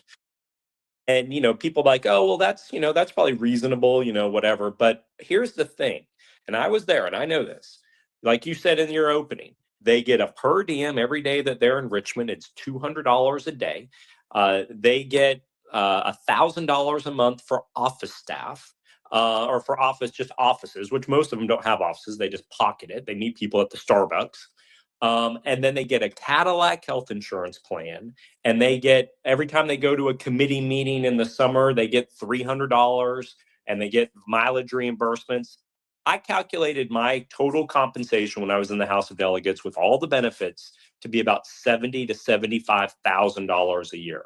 And now they want to take the base of $17,000 and move that up to $55,000. And people are, obviously they're struggling in Virginia, and they want to give themselves raises. So when they were talking about making things more affordable, clearly they were talking about themselves, because they're going to give themselves a $40,000 raise. Yeah, it's gross. It's terrible. I think they're headed towards a full-time legislature. I think during this 4-year period, because Democrats want to empower the bureaucrats, want to empower the bureaucracy of the legislature. I could see them saying, hey, let's go full time. There's so many issues that need to be addressed. We can't deal with it in 2 months in the wintertime. Being gone gives the governor too much power. We need to constantly be at the Capitol. And then then you're really going to see the salaries go sky high. Well, the good thing, including for the staff. Yeah, well, and that's the thing. Delegates get a full-time staff person who's paid about $75,000, and senators get 2 of them that are paid about the same. So they've got all these resources. But the good thing about what you just said is that would require a constitutional amendment. Voters would have to weigh in on that. And I don't know that voters would support that. Virginia's been around for a long time, hundreds of years, and we've had a part-time legislature, citizen legislature, and it's run just fine. So we'll see, if they try to do that, that would at least require the consent. It does not require your vote on a referendum whether they should triple their salary. You got it.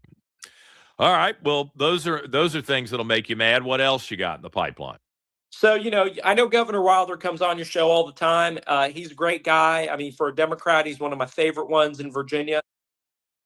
They want to erect a statue of him, a memorial statue, that's going to cost $750,000 of taxpayer money in the Capitol. And, that's just, first of all, it's unheard of. You don't generally build a memorial of somebody until they're dead. And Governor Wilder is not dead. And it doesn't look like he's going to die anytime soon. So, he's 95, but he still looks pretty good, I think, for 95. He's running around beating up VCU like he's in his 40s. I mean, who knows when he's going to go, but he's not dead right now. And so first off, you don't generally build a statue for somebody while they're still alive. Second, it almost never comes from taxpayer money. And this memorial is going to cost $750,000 of taxpayer money. I mean, look, if some group wants to come together and after Wilder dies and create a memorial monument for him, I would be one of the first people to throw some money into that pot, because that's what you do. You don't take it out of the taxpayer fund. And I bet you if you asked Governor Wilder, would you want the taxpayers to have to pay for this? He would say absolutely not. But it's just free money because there's a surplus, and they're just looking at ways to spend Governor Youngkin's $2 billion surplus. It's gross. And so that's a significant tab, regardless of I think Doug Wilder deserves a monument. He is a historic figure, whether you voted for him or not.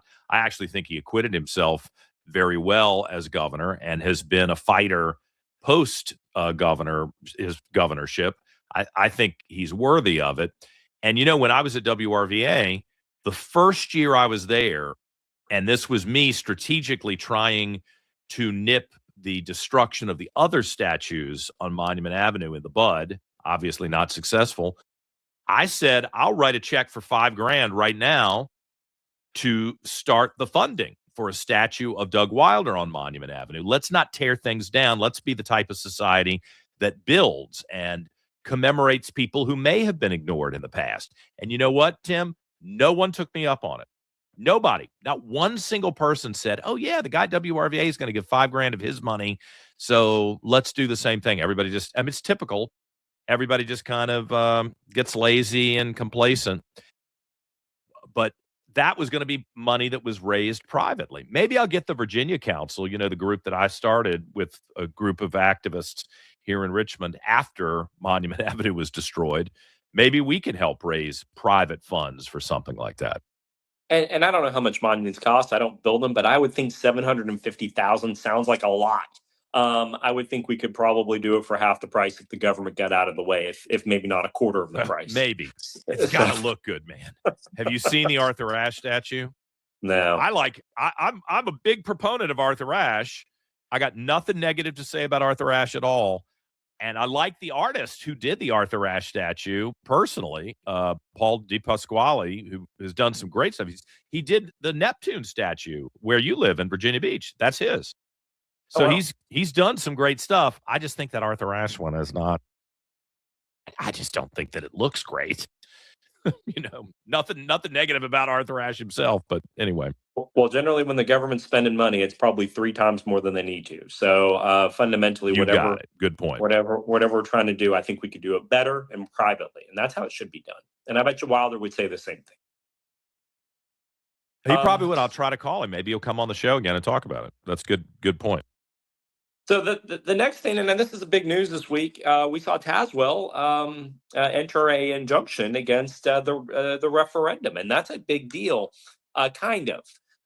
And so essentially what Tazewell said is that the gerrymandering referendum. The Democrats attempt to take 6 Democrats, 5 Republicans in the U.S. House of Representatives from Virginia and turn it into 10 Democrats and only 1 Republican, essentially disenfranchising half the state with their congressional representation because they're pissed off about what happened in Texas and Tennessee. That's right. That's exactly right. That's the perfect analysis. And so Terry Kilgore and Senator McDougal and some others led a charge out in Tazewell County. They filed a lawsuit out there. And then basically they said, look, the way you pass constitutional amendments is you have to pass them in year 1.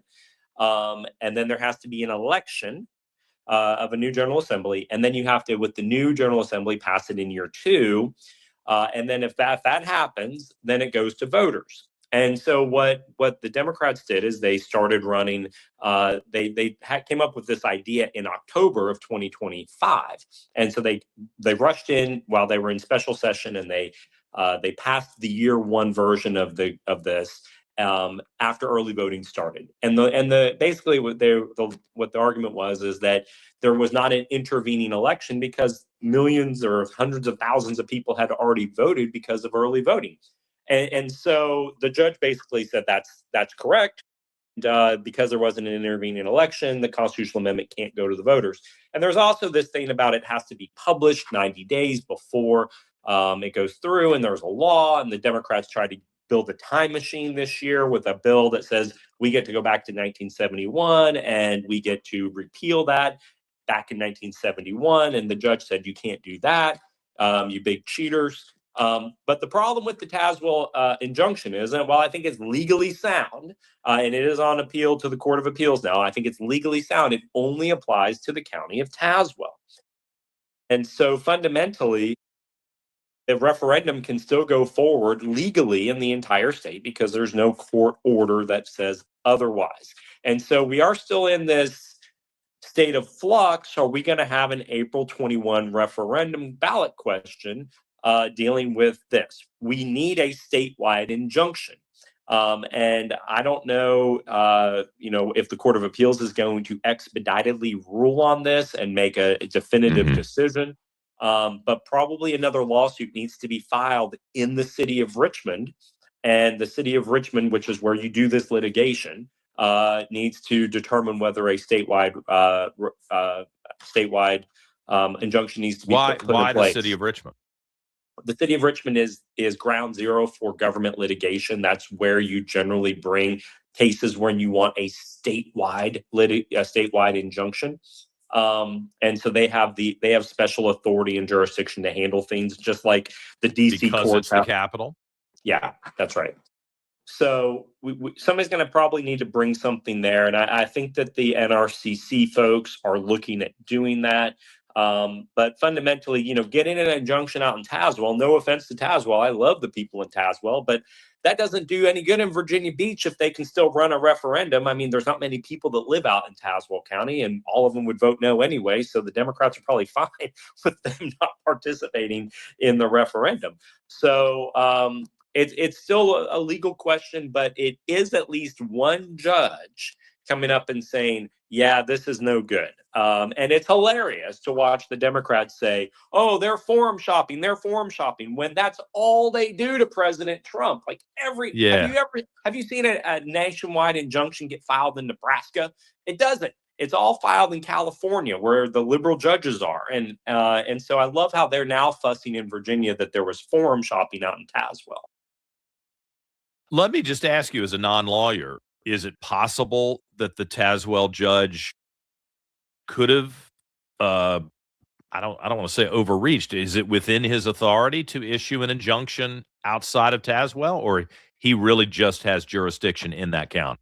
I think fundamentally the parties were just the local registrar for the county of Tazewell, and not the state board of elections. And I think that might have been a mistake, although I'm not going to throw water on anything here. They should have probably brought the state board of elections in. Had they of, it would have been transferred to Richmond. And I think that's maybe why they didn't do that. But I think had they have brought in the state board of elections, which should have happened, the Attorney General's office would have transferred that to Richmond, and it would be in Richmond right now. So the way that they wanted a positive ruling with documentation that was reasonable based on the law, and at least that is the premise that they can operate under when they approach anything else. Like, look what this judge said. Don't you want to affirm your colleague? And what I read, again, as a non-attorney, it didn't seem like this judge was opining just his personal opinions. He really did link everything directly to pretty clear law. And some of the other stuff I've seen over the years has been a judge kind of riffing what he or she thinks, and that this seemed kind of refreshing to me. Not just that I agreed with it, but the way it was written and what it referenced. And it's complicated law, John. So Jason Miyares, before he left, he wrote an opinion, said, there's not been an intervening election. Day one of Jay Jones' tenure, he wrote an opinion in it. There was an intervening election. And of course, it was so rushed by Jay Jones that he put it on Jason Miyares' letterhead. There was such a disaster. They're so incompetent right now. But nonetheless, so there is different opinions, but there was a lot of reason and thought put into both opinions. You can tell that both the law, the two law firms, now they're different law firms of the Attorney General's office, put some effort into this. And so I think that the judge called the balls and strikes, and in his opinion, he thinks that there was not an intervening election because people had already started voting, and that makes the most logical sense for anybody who's analyzing.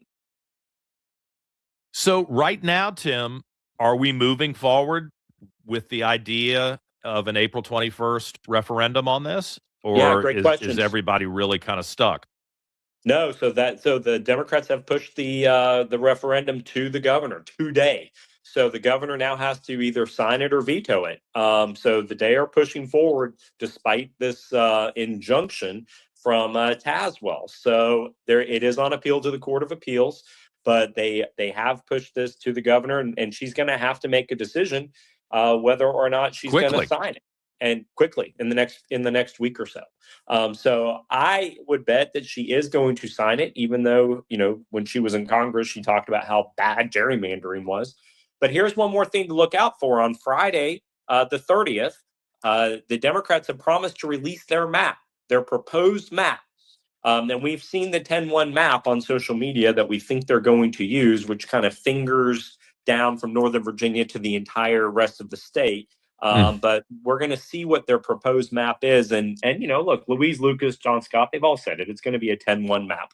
So we should be seeing an official statement from the Democrats on Friday about what that proposed map is going to look like. But it should look like 8 hard blue districts, and 1 light blue district, and 1 hard red district. And so that's how they're going to get to a 10-1 map. And most certainly 9 Democrats will be elected in November if they draw the maps that way. And hypothetically, the hard Republican district is where? Southwest? Yeah, Griffith. Where is it? Griffith, out there in Tazewell, out there in, Gotcha. south of Roanoke. Yeah. You get to Roanoke and there's 2 more hours of driving still, going all the way down to Bristol and, out there to Russell County. And my car can drive to Southwest on its own. We went out there so much during the campaign. You're right. And you got to put some miles on the car to get out to Lee County, deep Southwest. Yeah. Really interesting to follow this, and it'll put Abigail Spanberger kind of on the spot. And if she signs this, and then the courts, if she signs it first, and then the courts get involved in it, boy, that will make her look stupid, won't it? Yeah. If the Court of Appeal says, this is a bad referendum, and she's signed it into law, then her first official act as governor is going to be a vacation of her law. And so, it's all about, Abigail has to make a political calculation here. Does she want to run for president in 2028? And I think she does. I think that she is absolutely spinning up to run for president. And if she alienates Don Scott and Louise Lucas and all of the Democrats in Congress right now by not signing this, then she's going to lose a lot of support for running for Congress. So I think a 99% chance she is going to sign it, just to be able to keep those alliances that she's going to want running into her 28 presidential election. I don't want to belabor this too much, but it's really, really important for the future of the Republican Party, survival-wise. And I do think it's interesting, even if you don't have a dog in this fight. All the people who are watching in other states have seen similar fights take place in their legislature, or at least a lot of them have.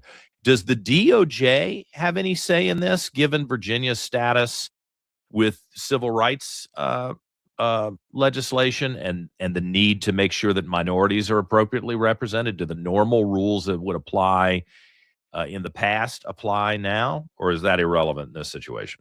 No, it could be relevant if there's clearly discrimination in how the Democrats draw the maps, but it won't be. There's not going to be any disenfranchisement of minorities in these maps. What they're doing, the way Virginia works is there's 3 population centers. There's Northern Virginia, there's Richmond, and then there's Hampton Roads, right? And in Hampton Roads, where Jen Higgins is, she's got Virginia Beach, Chesapeake, Suffolk, kind of where all the Republicans live. What they're going to do is they're just going to dilute all that, and they're going to add Portsmouth and Norfolk into that. And when that happens, that becomes blue, and that's not going to be disenfranchising any minority district. So I doubt that the DOJ is going to have. It'll be compressing them, compiling.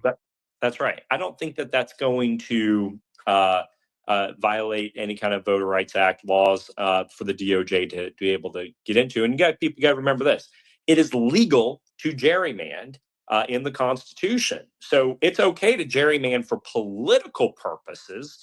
That's legal. You can't do it to discriminate against some majority minority district, but they're not going to do that. They're just going to flood Democrat voters into Republican districts and politically gerrymander the maps, and which is constitutionally valid. It's been happening since Thomas Jefferson. And so that's what they're going to do. Well, I'll tell you what, it would be a real shame for Virginia, even if you're a Democrat and you don't like Rob Whitman and you don't like Jen Higgins.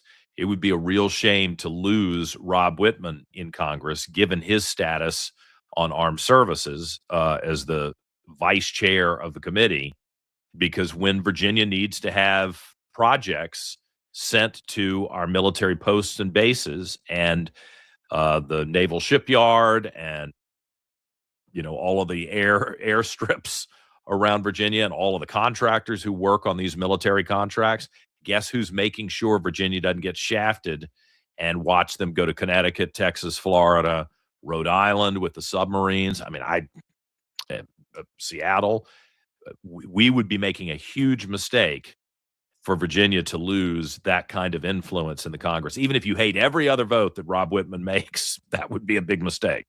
Yeah, because you know who is going to get Rob Whitman's seat? It's going to be Shannon Taylor, the Commonwealth attorney in Henrico County, and she is not Rob Whitman in any stretch of the imagination. So, but she's all but said she's going to run for that seat. And, losing Jen Kiggins would be a huge loss. Losing Ben Klein and John McGuire, like these are great human beings and great assets to people in Congress to have their presence there. So yeah, it'll be a really sad day if this ends up going through, but it's in flux. But I would still say to everybody, expect an April 21 referendum unless somebody files some kind of a lawsuit in Richmond and the Richmond Circuit Court enters a statewide injunction.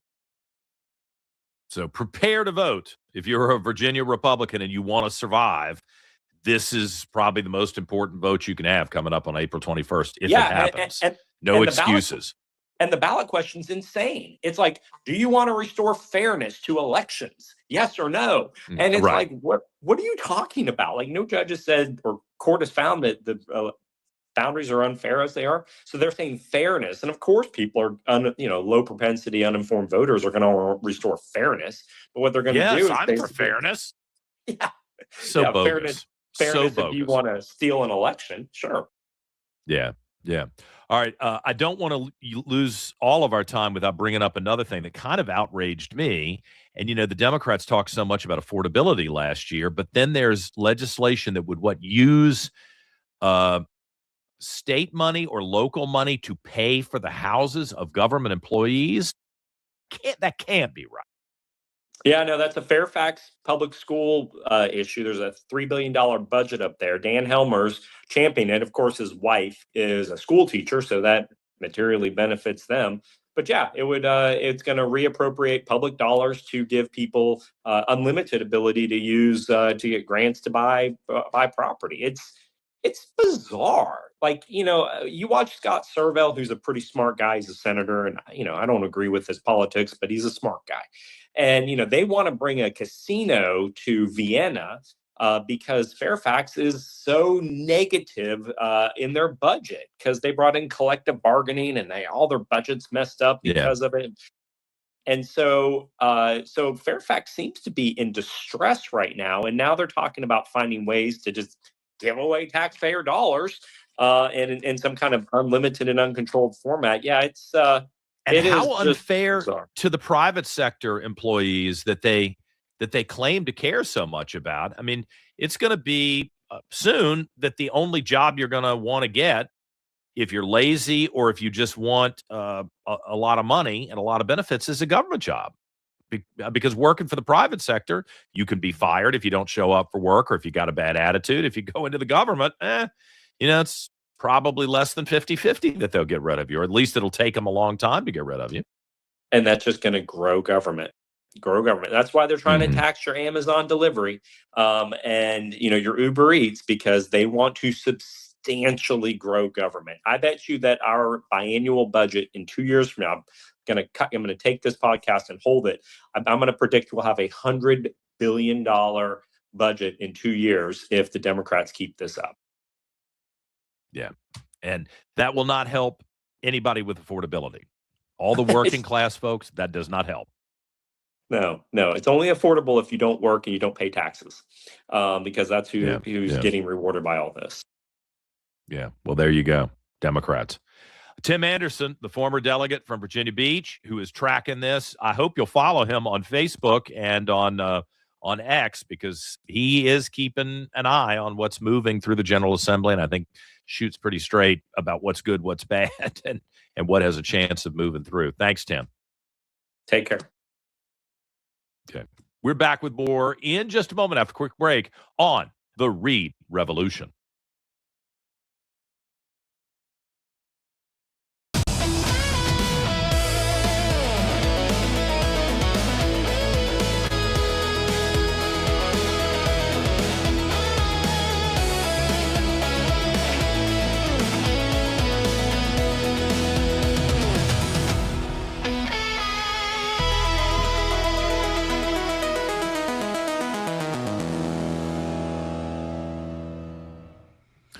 We could do 3 hours with Tim about all these bad bills. If somebody puts in the chat, and thank goodness you got.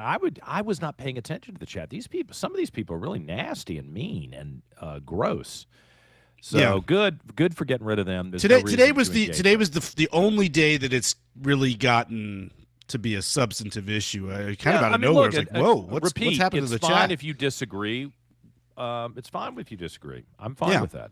But I'm not going to have you calling Dan names or being vulgar about me, and I would really appreciate it. And certainly not anybody else watching and or listening to the show. That is the cardinal sin as far as I'm concerned. What, to insult a guest?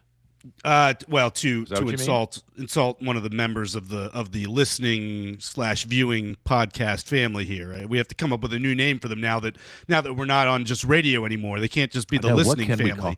That's a good thing for us to think. Anyway, we got to think about it. But no, I love you out there dearly, listening family or formerly only listening family. Anybody goes after one of you, they're gonna have to deal with me because that's not cool. Dan is your defender. I am the defender of the people. And all you people who are mad about Donald Trump being president and dealing with ICE and all this other stuff, be grateful I ain't the president right now. That's all I got to say. So you'd be even tougher than Donald Trump, yes. would you?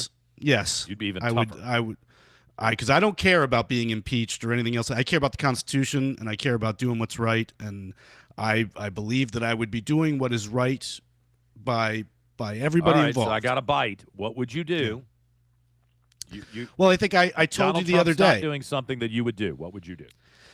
Well, and honestly, I'm not far from where Newt Gingrich is, but I would tell all these folks out there with Tim Walz doing what he's been doing and Jacob Fry has been doing what he's been doing. Honestly, I would indict and arrest both of them and charge them with obstruction of justice for interfering with federal law enforcement.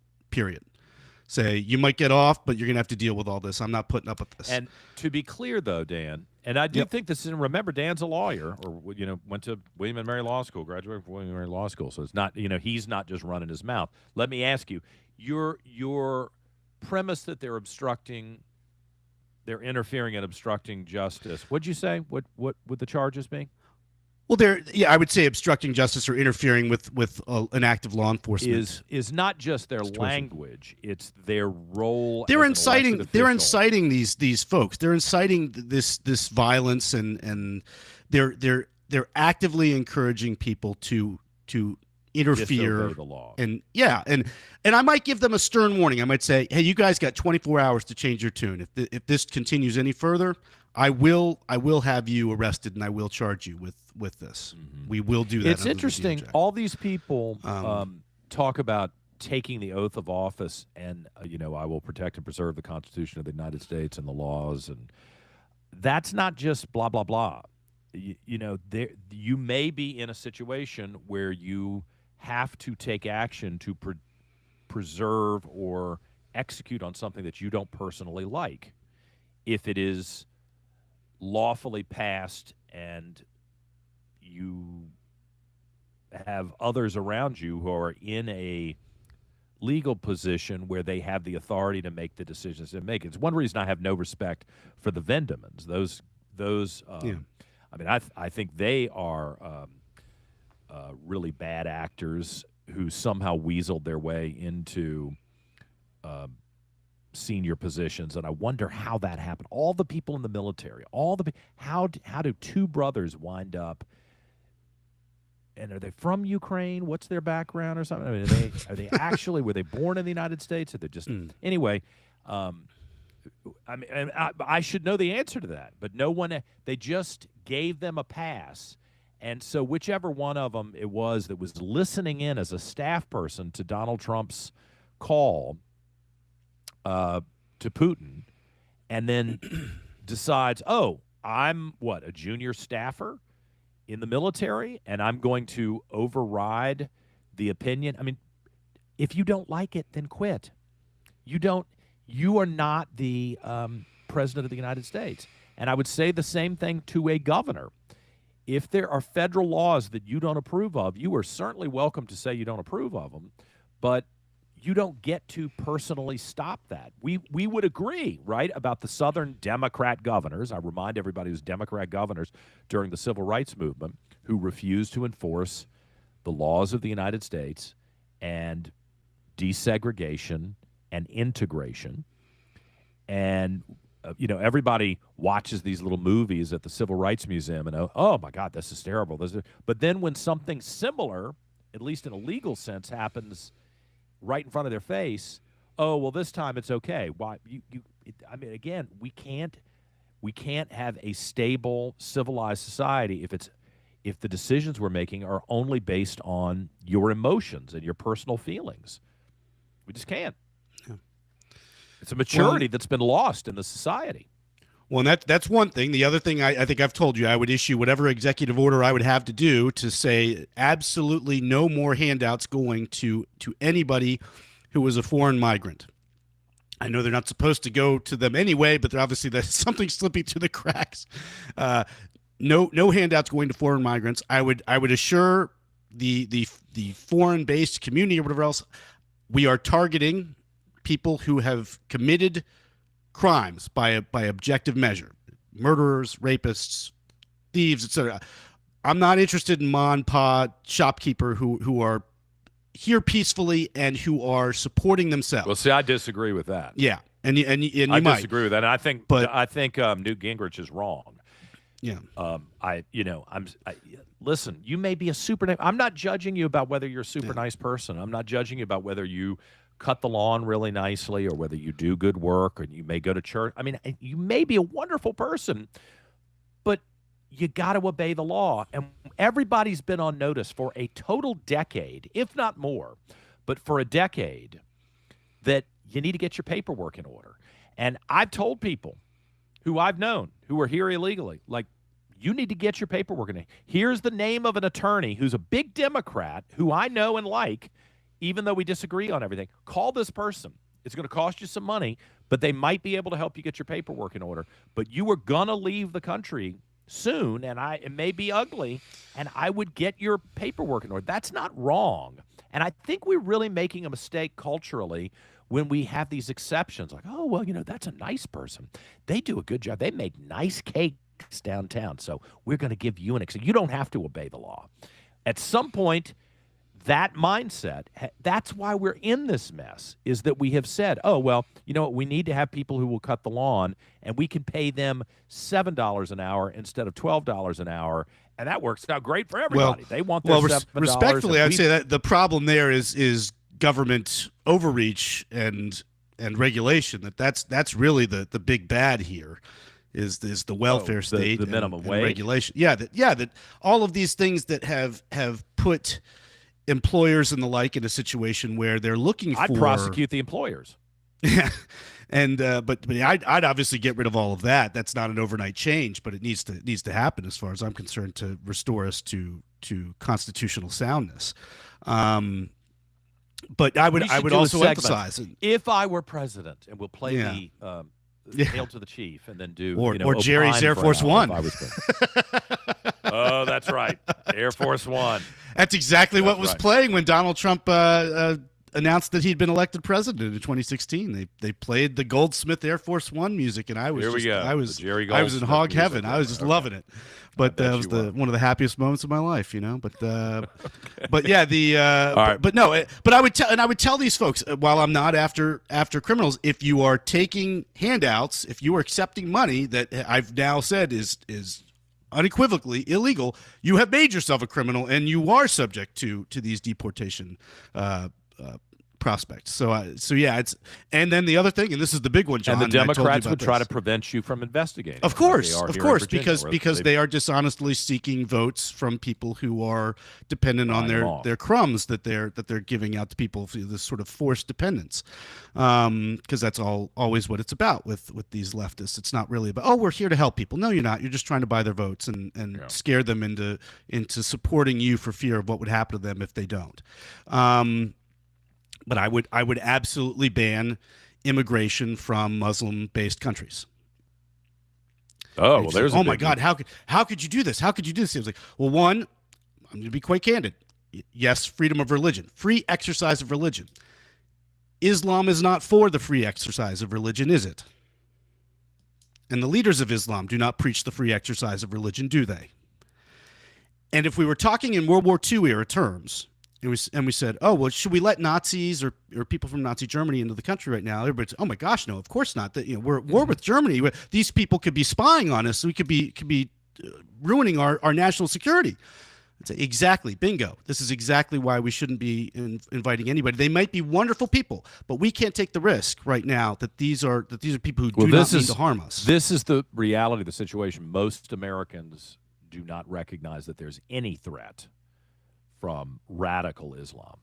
They just don't. They think that everything's kind of the same. It's what I talk about, the small world syndrome, where everybody thinks it's a Disney World ride. We're all the same wherever we are. Everything's the same. People are pretty much the same. They don't mean any harm. I just posted a video of the modesty patrols in Iran snatching women off the street. You want to talk about actually kidnapping people? That is happening in other parts of the world. ICE is not doing that. ICE is not kidnapping people. But you can watch this video in Iran where they take this blonde-haired woman doesn't have her hair appropriately covered, and she's grabbed and thrown into a van. I don't know what the end disposition was for her. I don't know whether she was locked up or whether she was killed or deported or whatever. But I mean, most people don't want to deal with this. Most people don't want to deal with the ugliness unless it's a movie.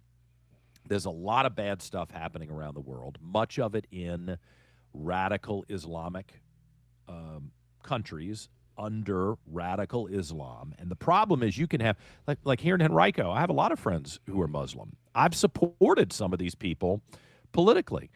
And the only reason that I'm willing to do it is having the conversation about their personal attitudes and the fact that they're Republicans and not Democrats.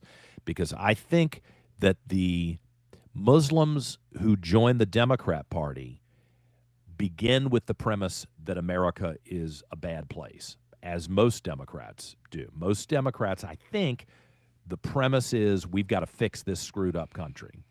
And that's why we're joining this party and not the Republican Party. Yeah.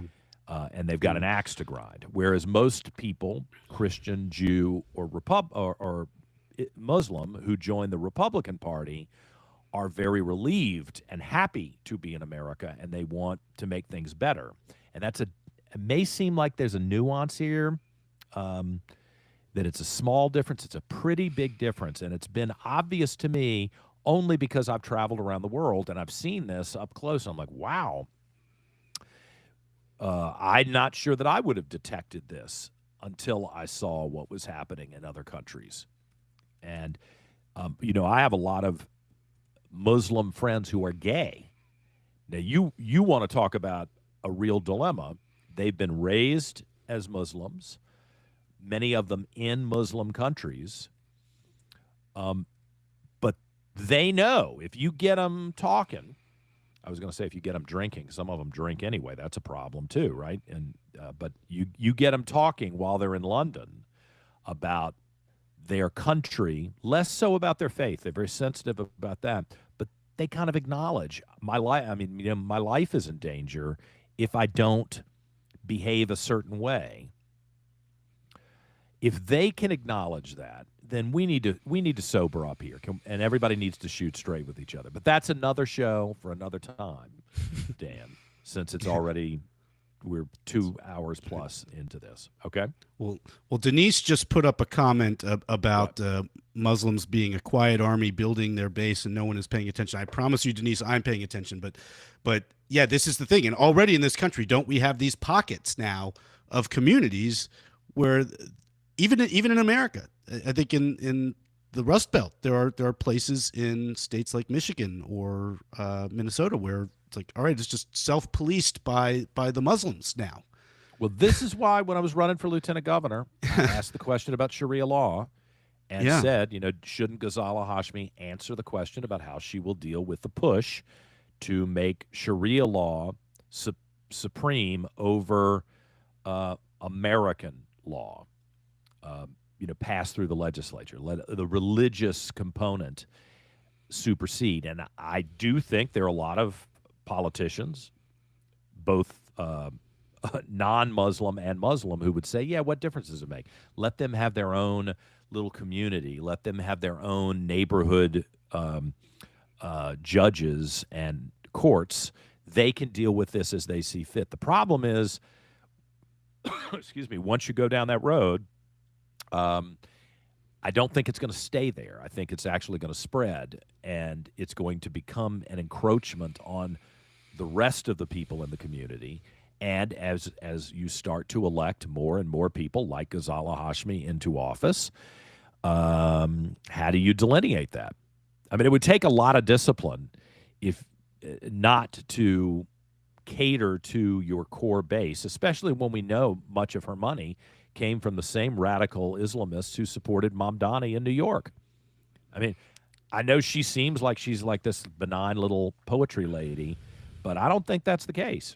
But when I raised the question, everybody beat up on me like it was an unreasonable question. It was a very reasonable question, which she never answered.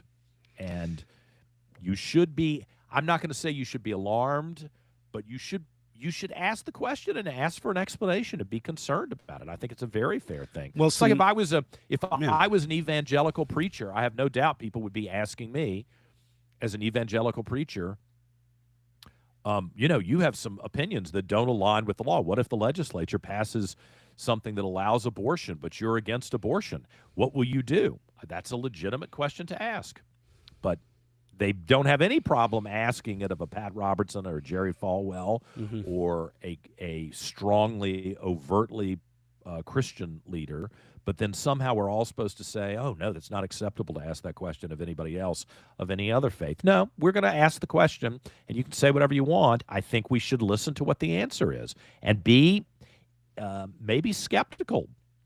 I think it'd probably be wise for us to be a little skeptical. We got to go, introspection. Dan. Yeah, I know we do. I do. Well, if I can really quickly mention this, my last major paper in law school was for a comparative government class. This was right after the newly christened Iraqi constitution had been ratified after the operations over there in the early aughts.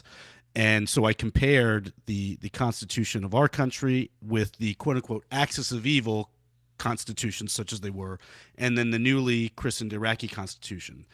And long story short, the conclusion of the paper was that the newly christened Iraqi constitution had more in common with the axis of evil constitutions than it did with our own, even though we Americans oversaw the christening of it. So yeah, the Sharia law, and it is basically the problem with Sharia law.